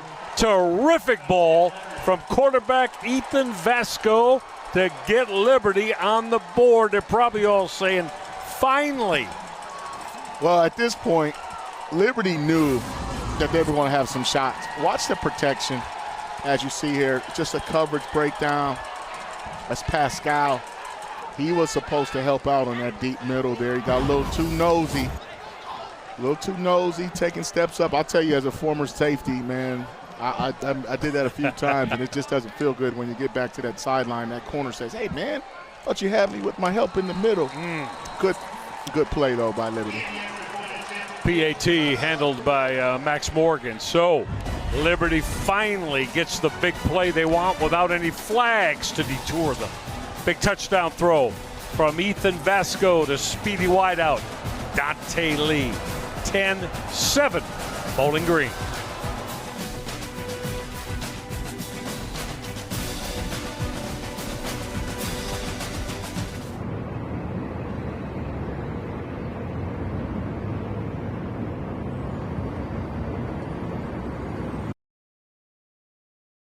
Home run hitting plays that put points on the board right now. What fan base doesn't love that? And how about the throw from Ethan Vasco and the route from Dante Lee, Marcus? Oh, great ball placement. Good play call. They were running the ball so effectively. No safeties. Got a little nosy there. You see the celebration. And they said, finally, like you said, Mike, like, let's go. Absolutely. Like, let's go. It's been there all day. That's what the Liberty Flames are telling themselves now. They're going to have to check up a little bit more, play some D, get the ball back. But you got a sense when they came out, they were going to be on the attack as you take a look at that scoring drive. Certainly were. Down by 3 still after Bowling Green held that 10-0 lead. Going to come out of the end zone. Oh, wait a minute. Not going to come out of the end zone are the Bowling Green Falcons as evidently a fair catch signal was put up as Bowling Green's return man. What was that on that Bowling Green return? Was that Cam Petaway? I think it was. Cam Petaway, the redshirt freshman, Farmington Hills, Michigan, just outside of Detroit. So they're going to put the football at the 25-yard line. The officiating crew negated that. Somebody in Bowling Green's return team had their hand up like they wanted to fair catch that. Yeah, you can't fair catch and return. So, but it was in the end zone, so they gave it to him. Pine off the play fake. Had that football batted down, incomplete.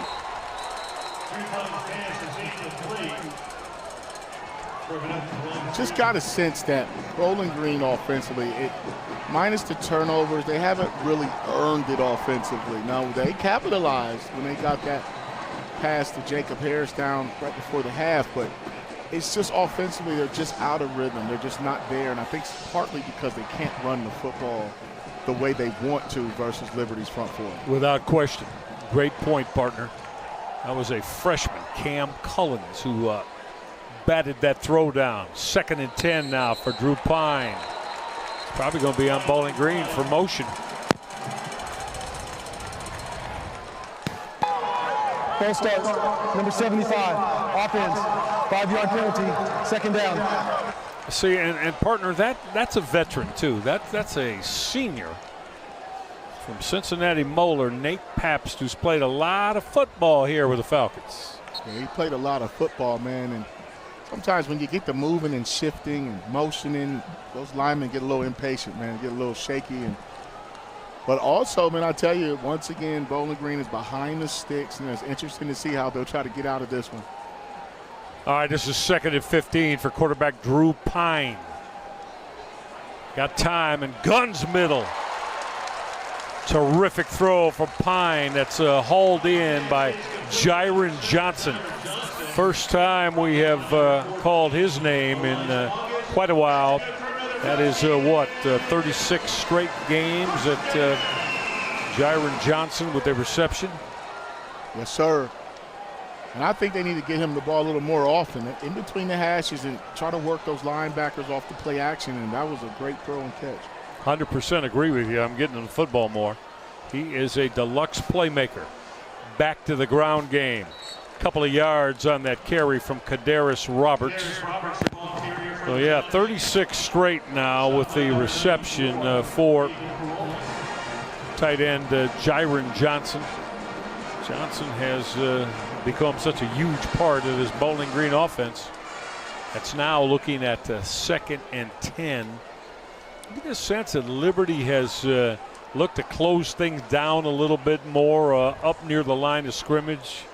Marcus, there's always 5, sometimes there's 7 around that line of scrimmage. Pine taking a look-see now, and his throw was caught, hauled in at the 47-yard line of Liberty. Finn Hogan, that Central Michigan transfer, made the grab. First down, Bowling Green. Yeah, first nothing was there on that bootleg sprint out. I thought Drew was going to run the ball, but then right at the last second, Finn Hogan came open. He made 3 big catches against Cincinnati a week ago, and with a very bright spot in that offense in the passing game. 3 Bowling Green receivers down to the bottom of your screen. Back to the ground game. That inside carry. Strong run from Cam Petaway. Well, Petaway, redshirt freshman, Marcus, only 18 years old, out of Farmington Hills High School in Michigan. Looks like he's got the start of a big career at Bowling Green going. Tell you what, man, they ran that counter effectively. Pine's throw was dropped. R.J. Garcia had it on him on that quick out and didn't haul it in. Coverage came from Elijah Hopkins. There's Hopkins. Where's that number 5? Real solid coverage corner for Liberty. That's a tough throw from that left hash outside the numbers. See, Drew didn't get it up. He didn't. The timing was a little off, but that's a glorified run play. If you catch it, you get 4 or 5 yards. Just taking advantage of the grass. On this glorious September afternoon here, Bowling Green now going to go strong side left of the formation. Pine, all kinds of time, going to throw that sideline shot as they ran the wheel route. It was intended for Cam Petaway, that freshman we've discussed so often today. That's just great coverage by Chris. Once again, I mean, you want to get in phase, which is hip to hip, kept his eyes on the ball. He became the receiver. I tell you what, so Joseph Carter, number 2, is their best linebacker. He's the star guy, former walk-on. He's the straw that stirs the drink. And then on the other side, you'll see Farrar, you'll see Chris, Aiden Vaughn. All of that will linebacker's been a revolving door, and Chris has done a fine job. 3rd and 10 for Pine. Then a gun middle. Was that hauled in? Oh, yeah, it was. What a phenomenal grab by Finn Hogan in traffic at 6'5". Went up, snatched that football down to help out his QB, Drew Pine. Yeah, that's just a big body play, the box out in basketball. I mean, Drew trusts his arm, threaded the needle. Tight coverage there, too. I'll tell you, I mean, that was good coverage, but a better throw and catch. And Finn Hogan, I told you, he's a guy that can kind of get them going, and they don't mind throwing vertical and getting the ball down the field with him. Liberty safety Eldrick Green thought he had that football for the INT. Back to the ground game. What an offensive line, getting it blocked and creating some space on that carry. Well, that Bowling Green offensive line got that done there. As the Falcons this time, they went to Jiron Johnson, who lined up and took that carry. Yeah, Johnson was just doing some woofing, man. I tell you what, they're getting downhill in the run game now, and Liberty showing some signs of some weakness there in between the tackles. 1st and goal now from just outside the 6-yard line. Stay with the ground game. Not much there. Not much there. Excellent job by that Liberty front 4 that got on that as Bowling Green's running back, Kadaris Roberts, just had nowhere to operate. Going to bring up 2nd down and goal now from the 6-yard line.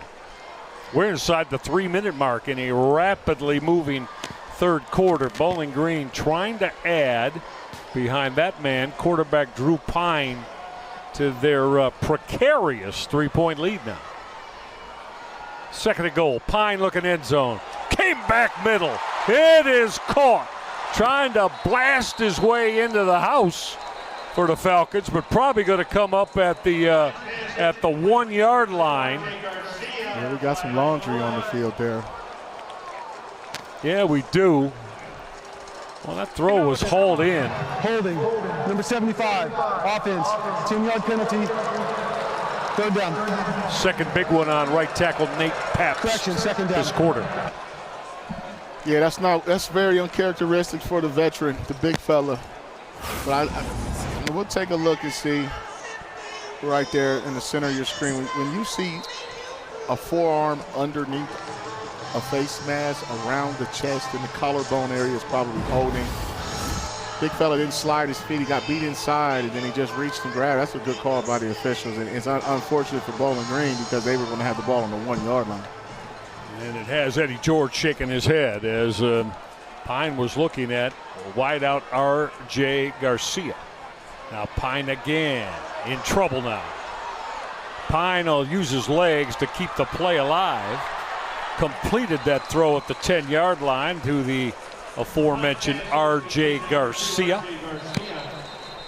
Garcia making the grab as that clock continues to move. Now it stops. For an injury to the offense.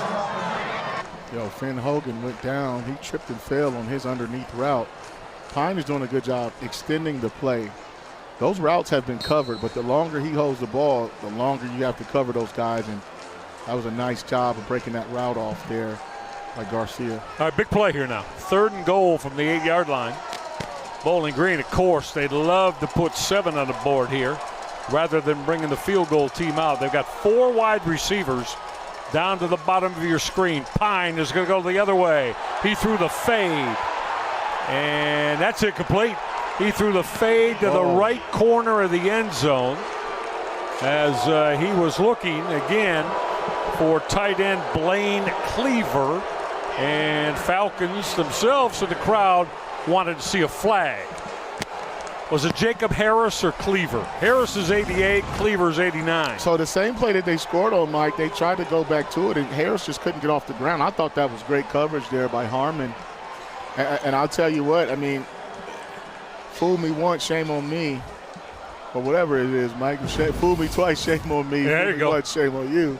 And that time they defended that very, very well. I just don't think Harris was able to get off the ground and get up. It results in Eddie George having to bring the field goal team out. Jackson Cleather connects. But this stays a 1-possession game. Bowling Green only able to put 3 on the board. 13-7 Falcons. Liberty day of college football here at Deutsch Perry Stadium. Hope you're enjoying it with us. Michael Rega, my partner Marcus Ray, and all of our terrific ESPN crew. So there you have it. 5 minutes of stadium with for. It's unsafe. They had a good game plan the last time out, and if they don't turn the football over and have penalties, they've been very efficient. So Juju Gray is the deep man at the goal line for Liberty. They're going to stay away from Gray and line drive this shot that is going to be covered up by one of the up men, and that was tight end Bo Burklow. And that gives quarterback Evan Vasco and Liberty the football.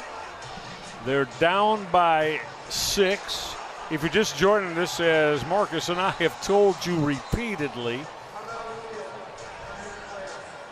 they have left Liberty at least 17 points on the board today for various reasons. I'll tell you what, man. When you beat yourself and you go in there at halftime or you watch that film and you just – it's hard enough to win in college football. That's right. It's hard. You're right. And so you don't need any help by beating yourself. Your opponent doesn't need any help. It's hard on both teams as you see the numbers. Vasco, very efficient, man. I mean, 75% completion rate, only 130, but through that costly interception. But for real, just when you really watch it, he's done a fine job executing their game plan. It's a big option formation here, too. I kind of have a feeling that head coach J.B. Chadwell is going to try to see if he can get his ground game rolling now. Down by 6 to start this drive off. And that RPO, that run pass option, QB Ethan Vasco keep the football, got a couple. Haven't called Pringle's name a ton, but he's been very active, very heads-up kid. Flies around, wasn't fooled at all by that option, and he read his keys extremely well. Dorian Pringle, Marcus speaks of, that 220-pound sophomore linebacker for Bowling Green out of Massillon, Washington High. Great high school football program here in Ohio. 2nd and 7. Ethan Vasco with pressure. Threw it away. Going to bring up 3rd down. It's a very key play right now. Although we're going to get a momentary timeout because there is a Liberty Flame down. That looks to be Vaughn Blue, the running back. He's got to come off the field for a play at least. Yeah, he was the lead back there on that sprint out. It's kind of tough rolling to your left for a right-handed quarterback. Good coverage there by Bowling Green. Big play for both sides here for that man, Ethan Vasco, and the Liberty offense, and of course for the orange-clad Bowling Green D. Just 35 ticks left in this third quarter with Bowling Green holding the 6-point lead at 13-7. Vasco wanted to put it up. Vasco will take a shot middle. Oh, he got what he wanted. That's wide receiver Casey Kane who made the grab. First time we called his name today. Did we get a late flag on that? Yeah, we did, and the flag is back in the offensive backfield of Liberty.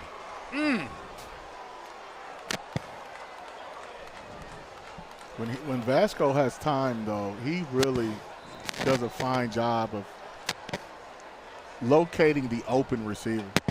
You can see the facial expression of a disappointed head coach right there in Chadwell. Partner question, if you're Jamie Chadwell, you think maybe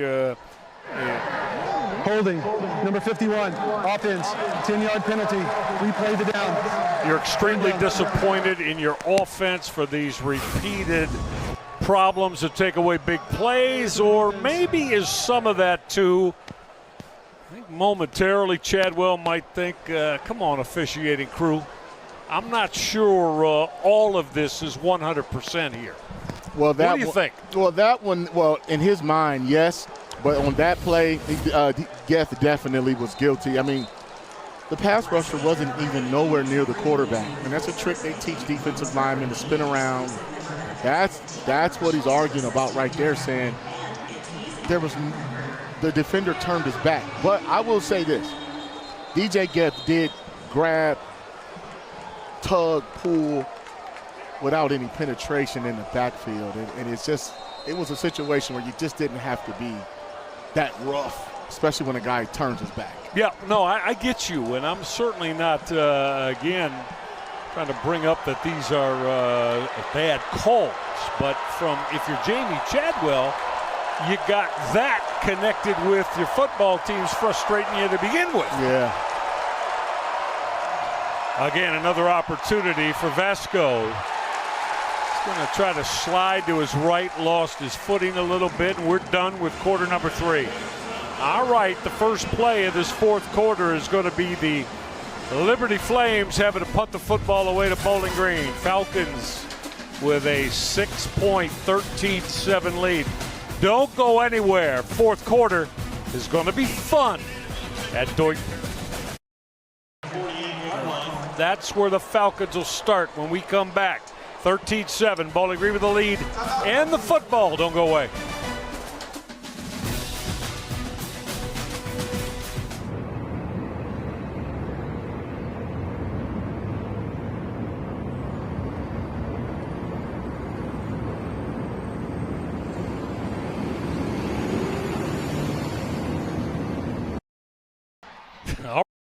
Waffles, scrambled eggs with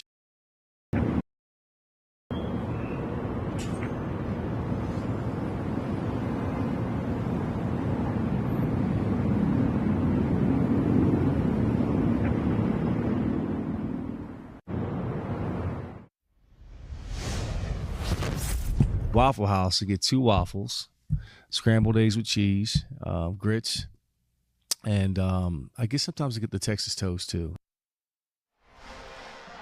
All right, that's what Eddie George eats when he's at breakfast here in Bowling Green. What about you, partner? Well, first of all, I think Eddie George's order is whack. That's the worst order. What you do, Mike, you get the double patty melt, all right, on wheat. Then you get the double hash brown, scattered, smothered, covered. 2 eggs over easy, baby. That's what, now, Come on, Eddie George. Where's the protein in that besides the eggs? But, Eddie's my guy, man. Yeah, well, if you don't like his order, you got to let him know. And as we get this first snap, thought we were going to get the first snap of the fourth quarter. Whistles, flags. False start. Offense. Everyone but the center moved prior to the snap. 5-yard penalty. First down. Cost Bowling Green 5. Well, if I'm at Waffle House, I'm going to give me some waffles, man. I'm going to get some waffles, and, I'll get some bacon and sausage with those waffles. There you go. I get some potatoes of some kind, too. Got to get the hash browns. Hash browns. Got to get There a you waffle and hash brown. Everything else, man. All right. Icing on the cake. Drew Pine off the play fake. Deep out. It is hauled in.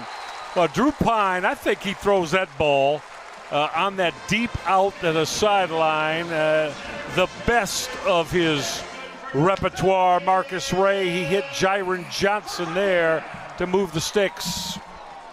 Take a look at that. 36 straight. A lot of football being played. 30-something straight, 36 with the catch. I like the play call off the play action to get that man the football. He was a factor last weekend, too. Yeah, well, that's what you got to hope a veteran quarterback that's playing in his fourth program can do for you. Now he'll throw that quick bubble screen. Not much there as Allen Middleton made the grab. He got ridden out of bounds. Well, this has been feisty all afternoon long, hasn't it? Yeah, I've been noticing that. Just you would think these two teams played each other every year, the way they're kind of jawing and picking at each other. As you see the amount of plays ran in the other territory. Bowling Green with a 6-point lead. They're going quickly. Now Pine's going to take that sideline shot. Had it on the hands of Finn Hogan, but Liberty's corner, Damon DeHarmon, who's a real good one, had other ideas. Yeah, that was good coverage. Pine looks like he's in a rhythm throwing the football right now, and that's just a bad drop. Got to catch that ball, right? Yeah, Hogan's normally shorthanded. You got to reach up. He alligator armed it, but I like the celebration right there where you give the little Thor hammer and you put the sword back on the wrist, on Listen your to waist. you. Yeah, I wish we was doing that when I played. That would have been a penalty back when we played. Yes, it would. With NIL, you can do all kind of stuff. Yes, man. Late 90s when you were playing, that's a flag. Yeah. 3rd and 7. Let's see what Pine and his offense have cooked up. He'll come underneath. Not hauled in by R.J. Garcia. He dropped it. So now, if you're Eddie George, I was going to say about a decision here. Not much of one. He quickly has made that call, and he's going to get Jackson Cleather, his field goal kicker, out. And I remember when Marcus and I were watching him pregame, he hit a few between 55 and 58 yards. This will come from the right hash, a 50-yard field goal attempt out of the hold of Travis Kenner. To bump the lead to 9 for Bowling Green with a make. Operation is clean. Lot of leg. He hit it. Jackson Cleather from 50 yards, probably had 8 to 10 to spare. And why is it so huge? Well, it takes it from a 1-possession game to now a 2-possession game for Bowling Green. Jackson Cleather connecting with room to spare from 50. 16-7 Bowling Green. How does Liberty answer? Come on back and find out.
Welcome back to Bowling Green Falcon Liberty. drive. There it is.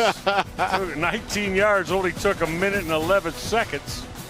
And Marcus, the Falcons have upped the lead to 9 now. So most important thing there, put points on the board and make it a 2-possession game here.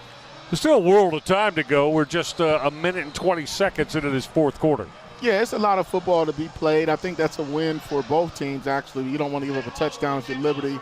And for Bowling Green, obviously, you go up to 2 scores. But now Liberty has to be very conscious of play calling, not necessarily of the clock just yet. But they need to probably get this thing back underneath 1 score. Yeah, I was going to bring that up to you, as that's non-returnable, as the Liberty Flames will start this drive now offensively from the 30-yard line. I'll make it the 25-yard line. For them here, Marcus, I think if you're Jamey Chadwell, down by 9, you need 2 scores, obviously. I think they'd love to have a 5, 6, 7-minute drive. Got to put points on the board, of course. But here early in the fourth quarter, you do that and put points on the board, you're still going to have half this fourth and final quarter to allow yourself to do enough to potentially get you a win. Yeah, you want to stay away from the penalties, too. Well, they have been a big issue, as we have been documenting to you all afternoon long, as quarterback Ethan Vasco missed that first down throw as he was looking to find his receiving core. And that receiving core today, Dante Lee, Darius Copeland, guys who have been getting open, but back to the ground game with a burst is Caden Williams, the redshirt freshman. Williams got about 8. Yeah, Liberty just can't get behind the sticks. I mean, 3rd and 8, obviously, is probably a passing situation, but 3rd and 2. So let's see. You got options here, right? If you're head coach Jamey Chadwell, can run the football here if you like. 3rd down and 2. Got the 1 back in the pistol. And that is running back Evan Dickens, and Bowling Green said, oh, no. No, no, no. Bowling Green all over that defensively. First hit for BG came from that outstanding front 6. 7 of theirs is in on the hit for the Bowling Green Falcons. There was actually cornerback MJ Cannon came up on that stop. Cannon got some help from linebacker Gideon Lamprin. Big stop there for Bowling Green. It was a tough man contest. It's hard to run for 3 yards in a situation where they know you are going to run it. But Liberty says they want to run it even if you know they're running it. Boy, on 4th down Timeout, here. Liberty. So, First of the half. This will be Marcus, I got to extended tell you, into a I'll full hold media this question to timeout. Marcus. That surprises me a little bit. We'll tell you why when we come back. 16-7 Bowling Green. Liberty looks like they're going to punt the football away.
16-7, Bowling Green leads Liberty fourth quarter. All right, partner, I got a question for you.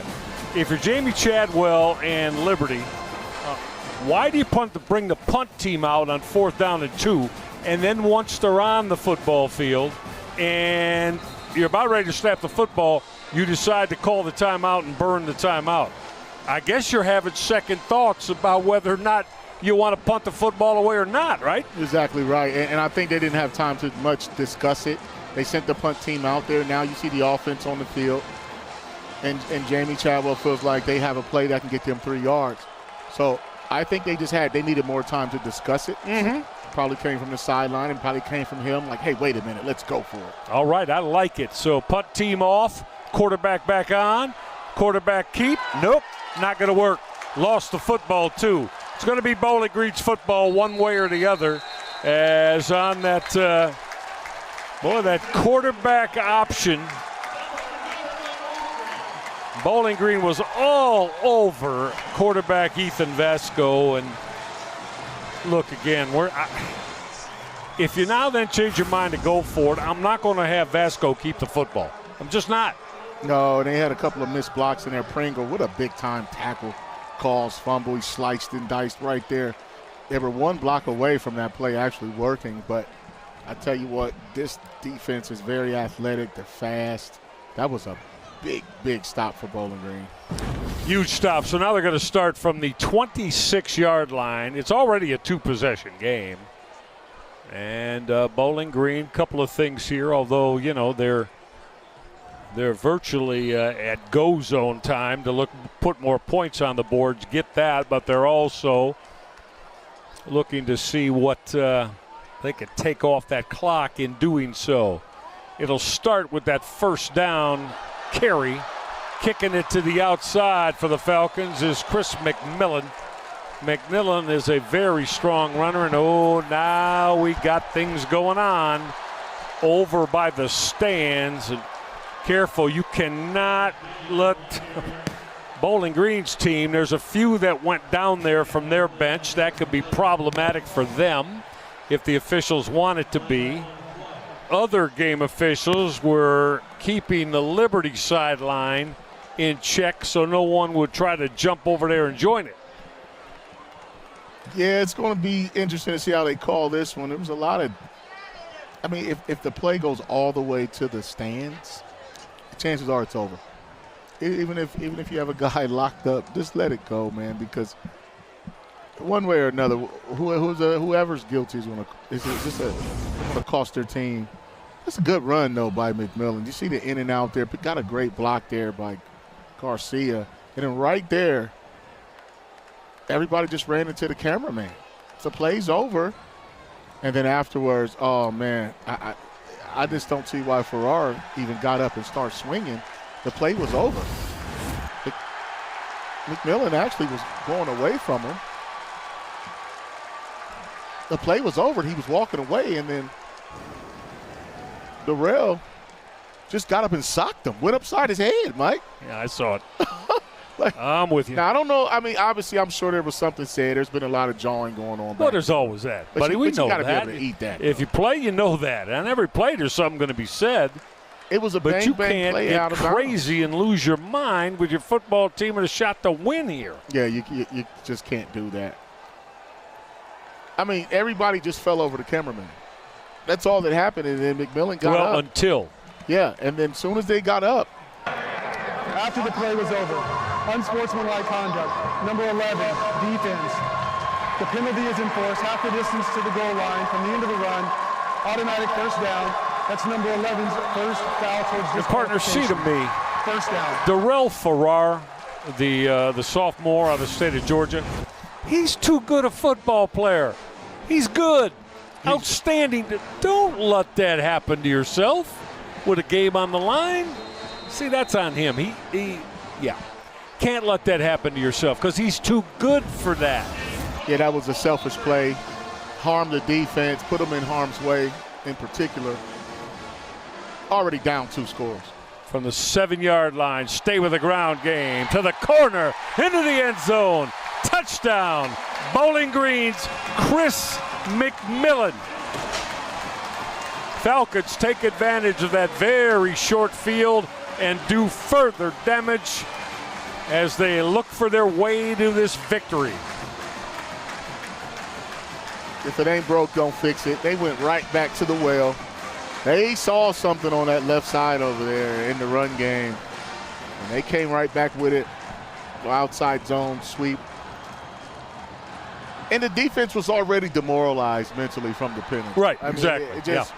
I've been in those situations where it's like, man, come on, Ray Guy, what are you doing? Touchdown. Yeah, I got you, my man. Out of the hold of Travis Kenner, adding that PAT for the Bowling Green Falcons. Jackson Cleather. Let's take a couple more looks as Bowling Green fans believe they've put this one away. Yeah, it's not looking good for Liberty. Just a nice little counter play there. You can't lose leverage on the outside. If you're Eldrick Griffin, strong safety, let the ball outside the defense unblocked. McMillan. You know what he said after that penalty? What did he say, partner? Give it to me again, coach. Let me go ahead and get in the end zone. 2 plays, 26 Eddie yards. George listened to him. He did. Yeah. Because you know what? Eddie used to tell John Cooper back in Columbus Give when it he to was me again, coach.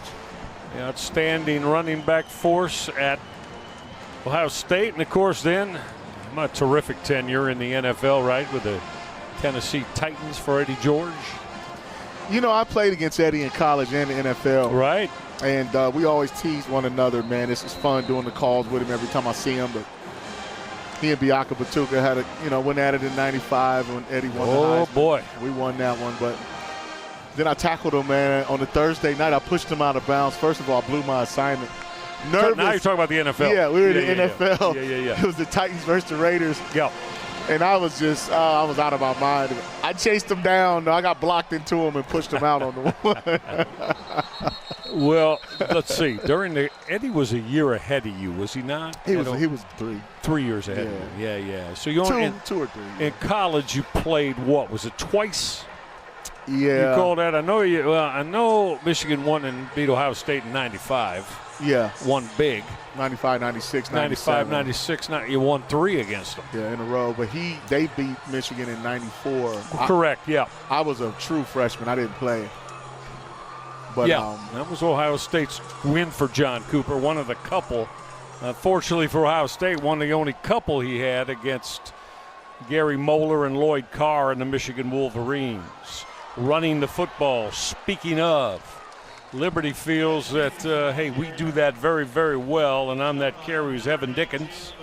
I really like Evan Dickens' partner. I really like Caden Williams and Vaughn Blue. They're top, and Juju Gray. They're 4 running backs. Yeah, I like the run game in their system. I mean, it's just unfortunate that they had touchdowns called back, and then this game got a little bit away from them at this point. But running the football has been there.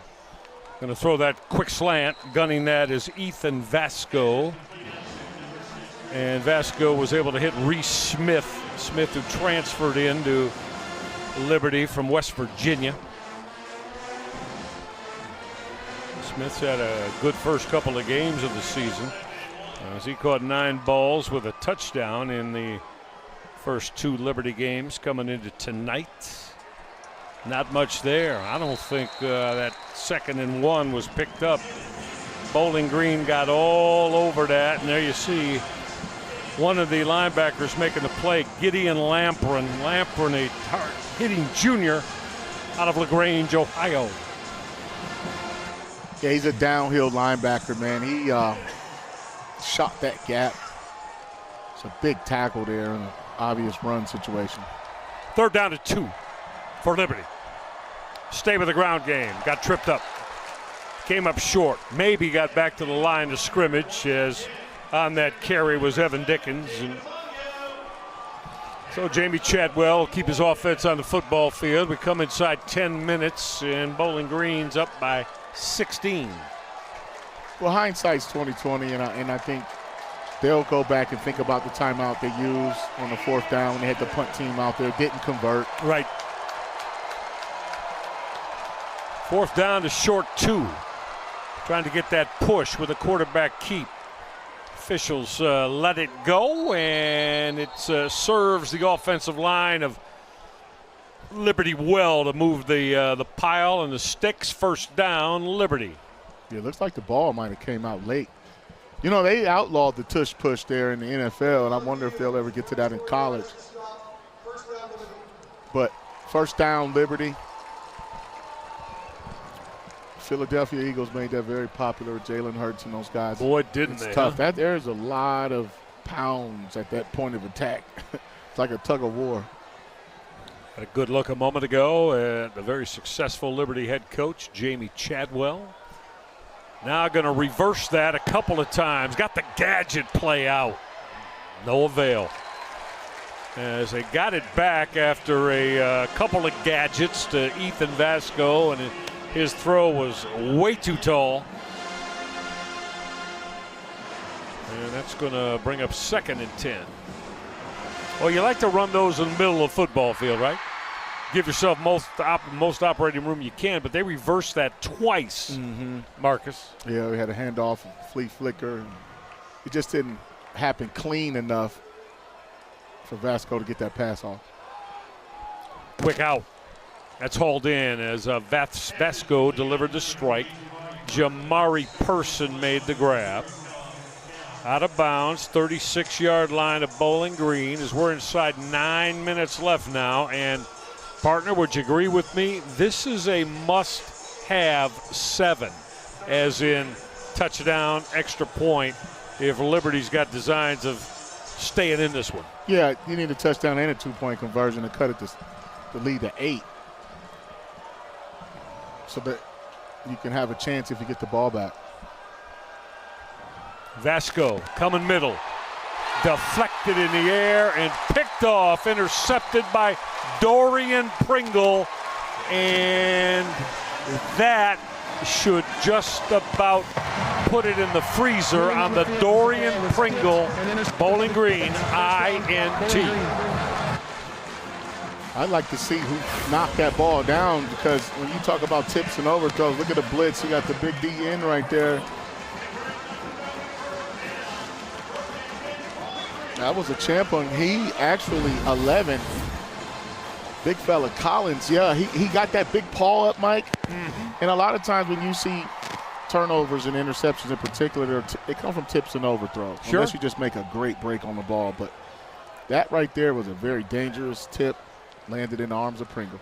Bowling Green has the formation very tight, and you got to believe they're going to feature this ground game now. And that very first snap, they just picked up 14 yards as Kadaris Roberts runs hard behind the blocks of Tunde Fatukasi and Jake Burns on that left side. Yeah, Roberts is an explosive little stick of dynamite. He'll get out of there on you. I mean, he's a track guy, very explosive, and you saw how he hid behind those blockers, man, and tried to get out of there. So Bowling Green going to huddle up. Actually, they didn't quite use quite as much time in the huddle as I thought they would. You're up by 2 scores here now. You can huddle up and snap the football at 1 if you'd like to try to finish this one off, right? Oh, yeah.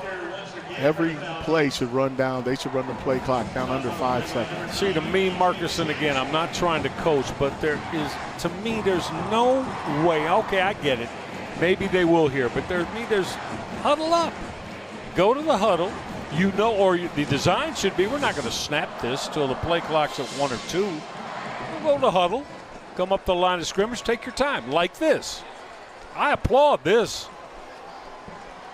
I just don't see any reason to go get lined up right away.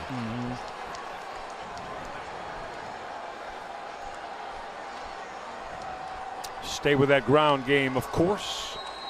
Not much there.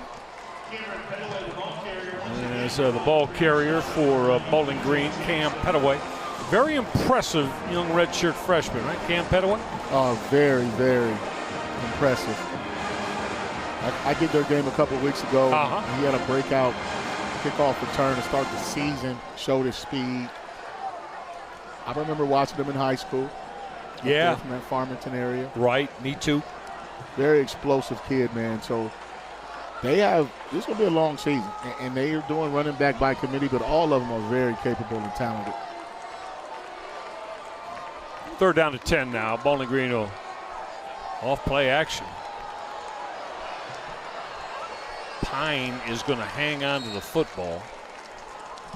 Kept it. They'll run a few more seconds off the clock. Got knocked down at the 43-yard line.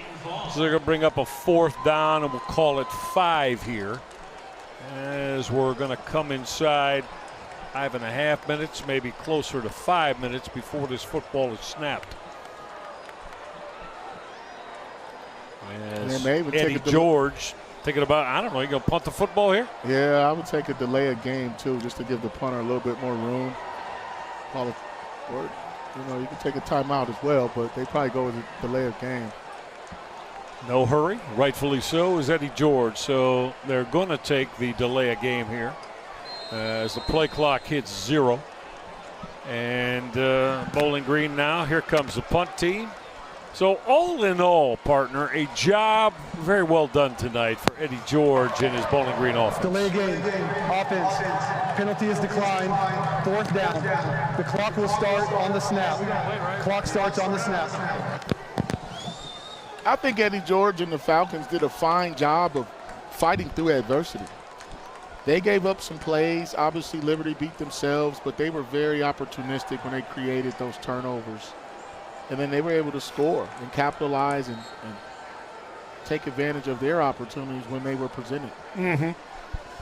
So the Bowling Green senior John Henderson is going to punt the football away from his own 45-yard line. Falcons not able to knock that down as it was hitting the goal line. So Liberty with yet another offensive opportunity, but running out of time now. We had another flag on the play. Wow. We are over 25 times flags have been thrown in this football game tonight. Illegal formation. Kicking team, more than 4 players in the backfield. Penalty will be enforced after the end of the kick, 5 yards. Liberty's ball, 1st down at the 25. It's week 3, but let's hope that things start to improve. Bowling Green defensively creating turnovers here. Exactly the way they've forged a lead tonight. Interception, calls fumble, another calls fumble, ball gets punched out there. Tip pass picked off by Pringle. And here's the thing, Mike, when you turn the ball over 4 times, 2 interceptions, 2 fumbles, can't win that way. Penalties, it's going to be really hard to win. Almost impossible. And that's what Coach Chadwell was telling us on the call, is they just felt like they beat themselves last week against Jacksonville State. Turned 2 turnovers in the first quarter, just never got a chance to play catch-up, actually. That's exactly what his message was to us. Casey Kane made that grab for 9 yards. Vasco will keep, depends on the spot, whether or not they move the sticks. I'm going to say yes, and we'll get the chains moved. Or are they? No, they didn't. They moved the football back a yard or so.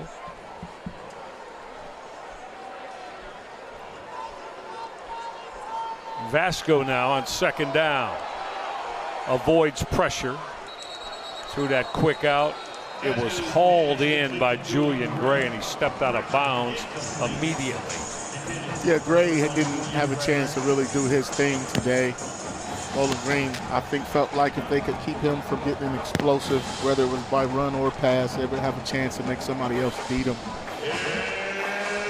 Did a very strong job of that, did they not? Yeah, definitely. Bowling Green defensively, yeah. 5 wide receivers, empty look here with 4:04 left for Liberty quarterback Ethan Vasco. Then a gun middle. Good ball, good throw, hauled in as he was able to connect with his tight end, Austin Henderson. That was a good ball, good protection. Ran a little underneath route. Got behind those linebackers. That's what I would have been doing in that pass game, is you got to attack those linebackers. No rush there, and that throw middle got broken up as Vesco was trying to find his tight end Austin Henderson, had it broken up. Yeah, it was almost like the same route combination they ran the play before. This time, those guys read it better defensively. But you'll see Bowling Green playing some quarters coverage, just 4 guys deep. Even if they press at the line of scrimmage there, they want to get a guy for a guy if they go vertical. Vasco, very tough-minded quarterback, going to step up here. Got his throw away late. I don't think that would have counted because it appeared that his wide receiver had stepped out of bounds and then came back in. Far side of the football field there. It's going to bring up 3rd down and 10. Yeah, it was Dante Lee Jr. He wasn't expecting the football there. You have to stay alive, though, and alert. You never know. But he did go out of bounds, so it's a good call. 4 receivers here, 3 up at the top of your screen for Vasco. Pressure coming. Flags all over the place. Wouldn't have counted had it been complete. And evidently, Bowling Green's David Afogo, the defensive end, was playing without a helmet on. Defense participating in the play after his helmet came off. 15-yard penalty, automatic 1st down.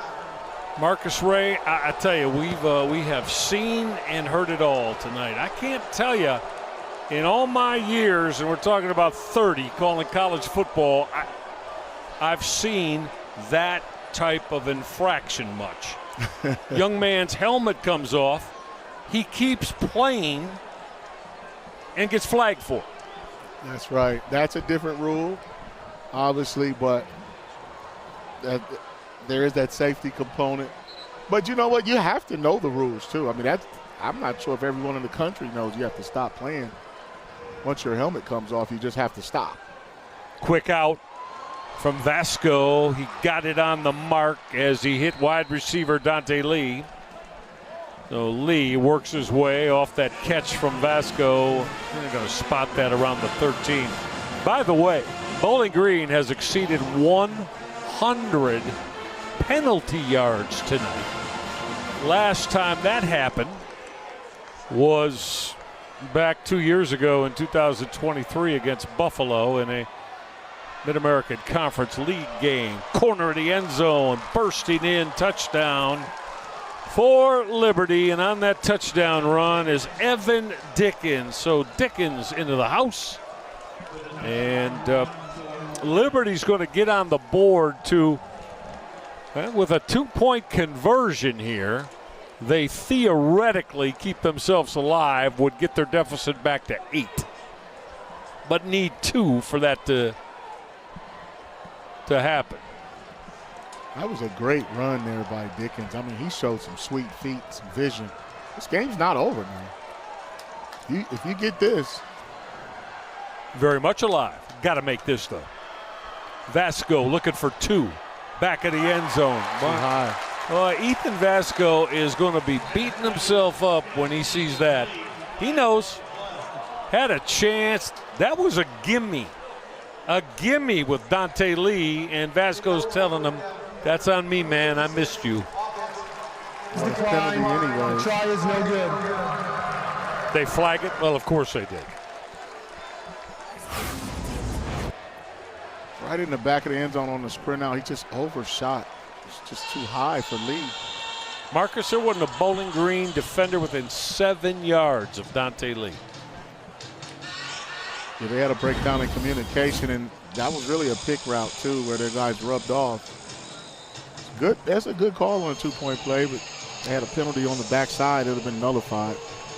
Correct, but I mean, again, just in general theory, the veteran quarterback's got to hit that. Yeah, he's got to hit that. You got to hit that to keep you in the game. Because then you probably get another shot at it. Absolutely. Yeah. Well, if they hit that without the penalty, now they're down by 8, and of course, with 2:46 left, you don't even have to onside kick if you don't want. They got a couple of timeouts left. Right. Trust your D. But all that now is nothing but rhetoric, as it's a 2-possession game still. Bowling Green with a 10-point lead, and I'm sure once again, upon the clean reception of this kickoff, we'll go to work on the clock and trying to close this out.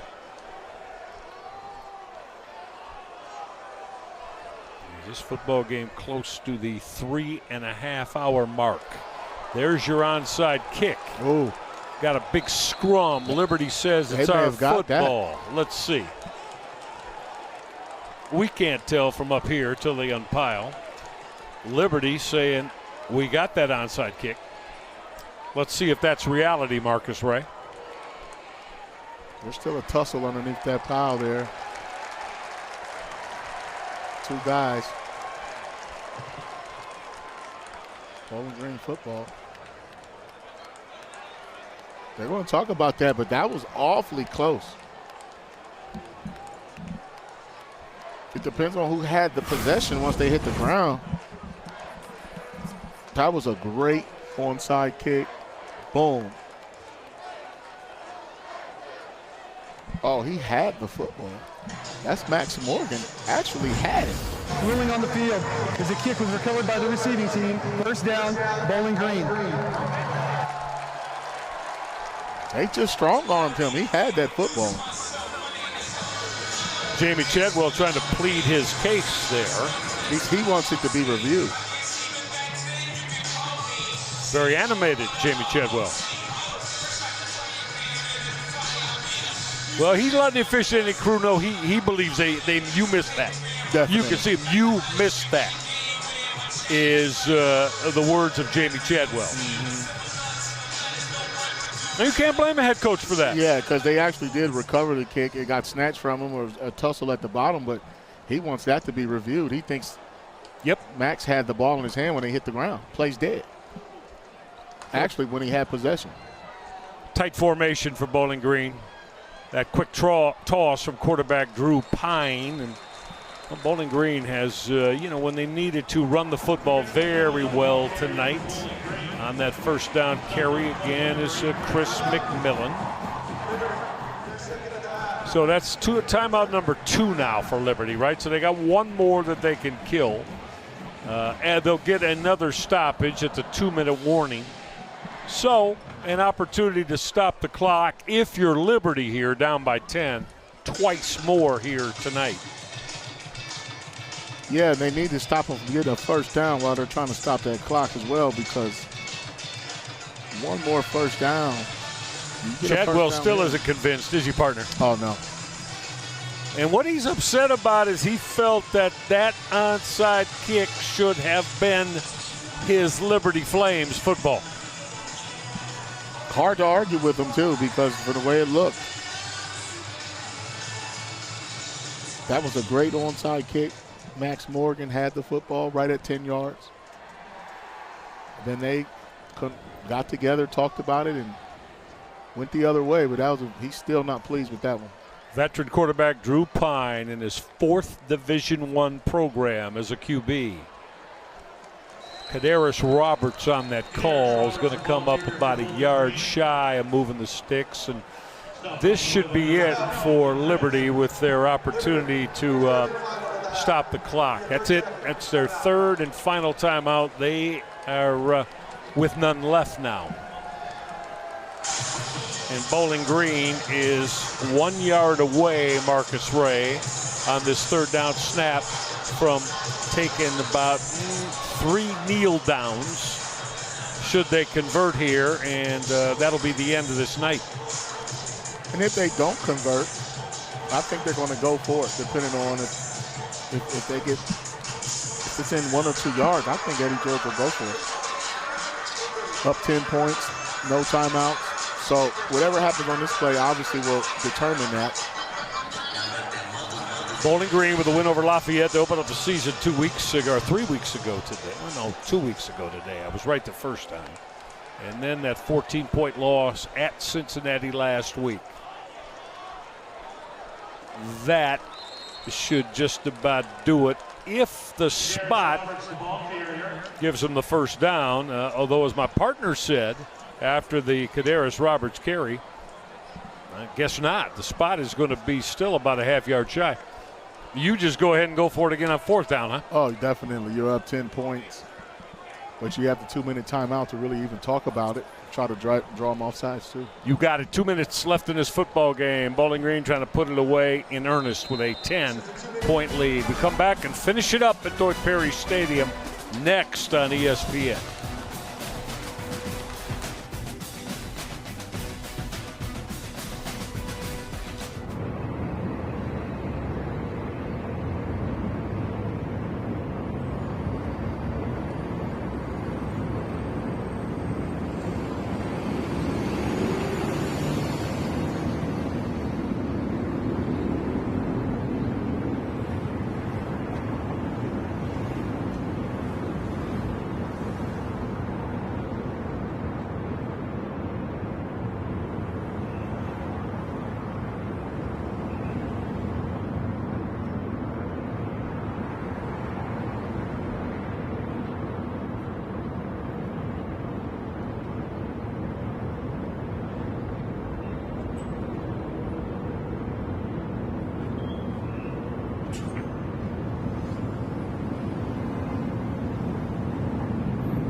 World of NFL experience, coaching-wise, on Eddie George's Bowling Green staff. We go through some of the names and faces, Marcus, right? Yeah, there's Joe, man. Clyde Simmons, two-time man at D-line with those guys. Alex Bear, special teams coordinator. Done a fine job, obviously. So you got the NFL pedigree. Look at Eddie, man. Looks like he can still get about 3 yards in a cloud of dust. Sure does. Always enjoy our conversations talking football. Now, in this case, Bowling Green Falcons football with the head coach, former standout at Ohio State, and then in the NFL, Eddie George. On this fourth down and a short yard, should move the sticks for Bowling Green, and then we're talking about kneel downs. That's it to end this one. So Bowling Green is going to grab this win and make up for that loss to Cincinnati last week. Bowling Green will go to 2-1 on the year with this now ensuing win over Liberty. That's just a minute and 40 seconds away. Falcons snap the football, take a knee a couple times, and it's done. Gotta do it.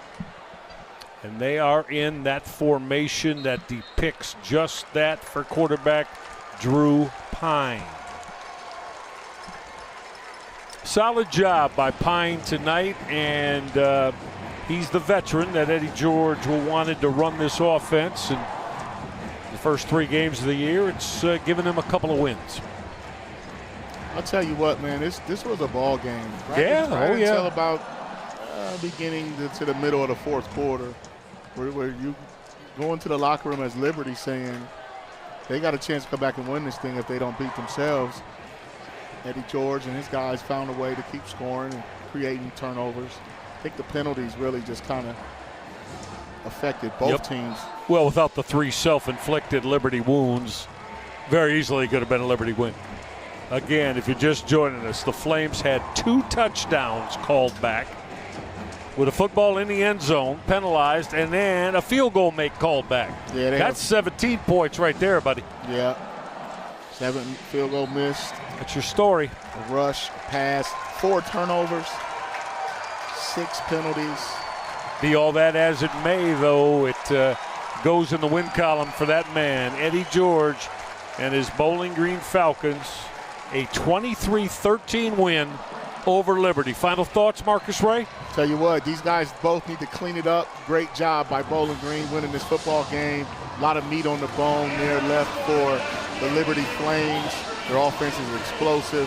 Find a way not to beat yourself, and you just can't turn the ball over. Can't. But I think moving forward, both of these teams will start to create their identity by the time you get to midseason. Agreed. Bowling Green takes it to Louisville, Kentucky to tangle with the Cardinal next week. And for Liberty, they're back at home as they've got James Madison coming a-calling.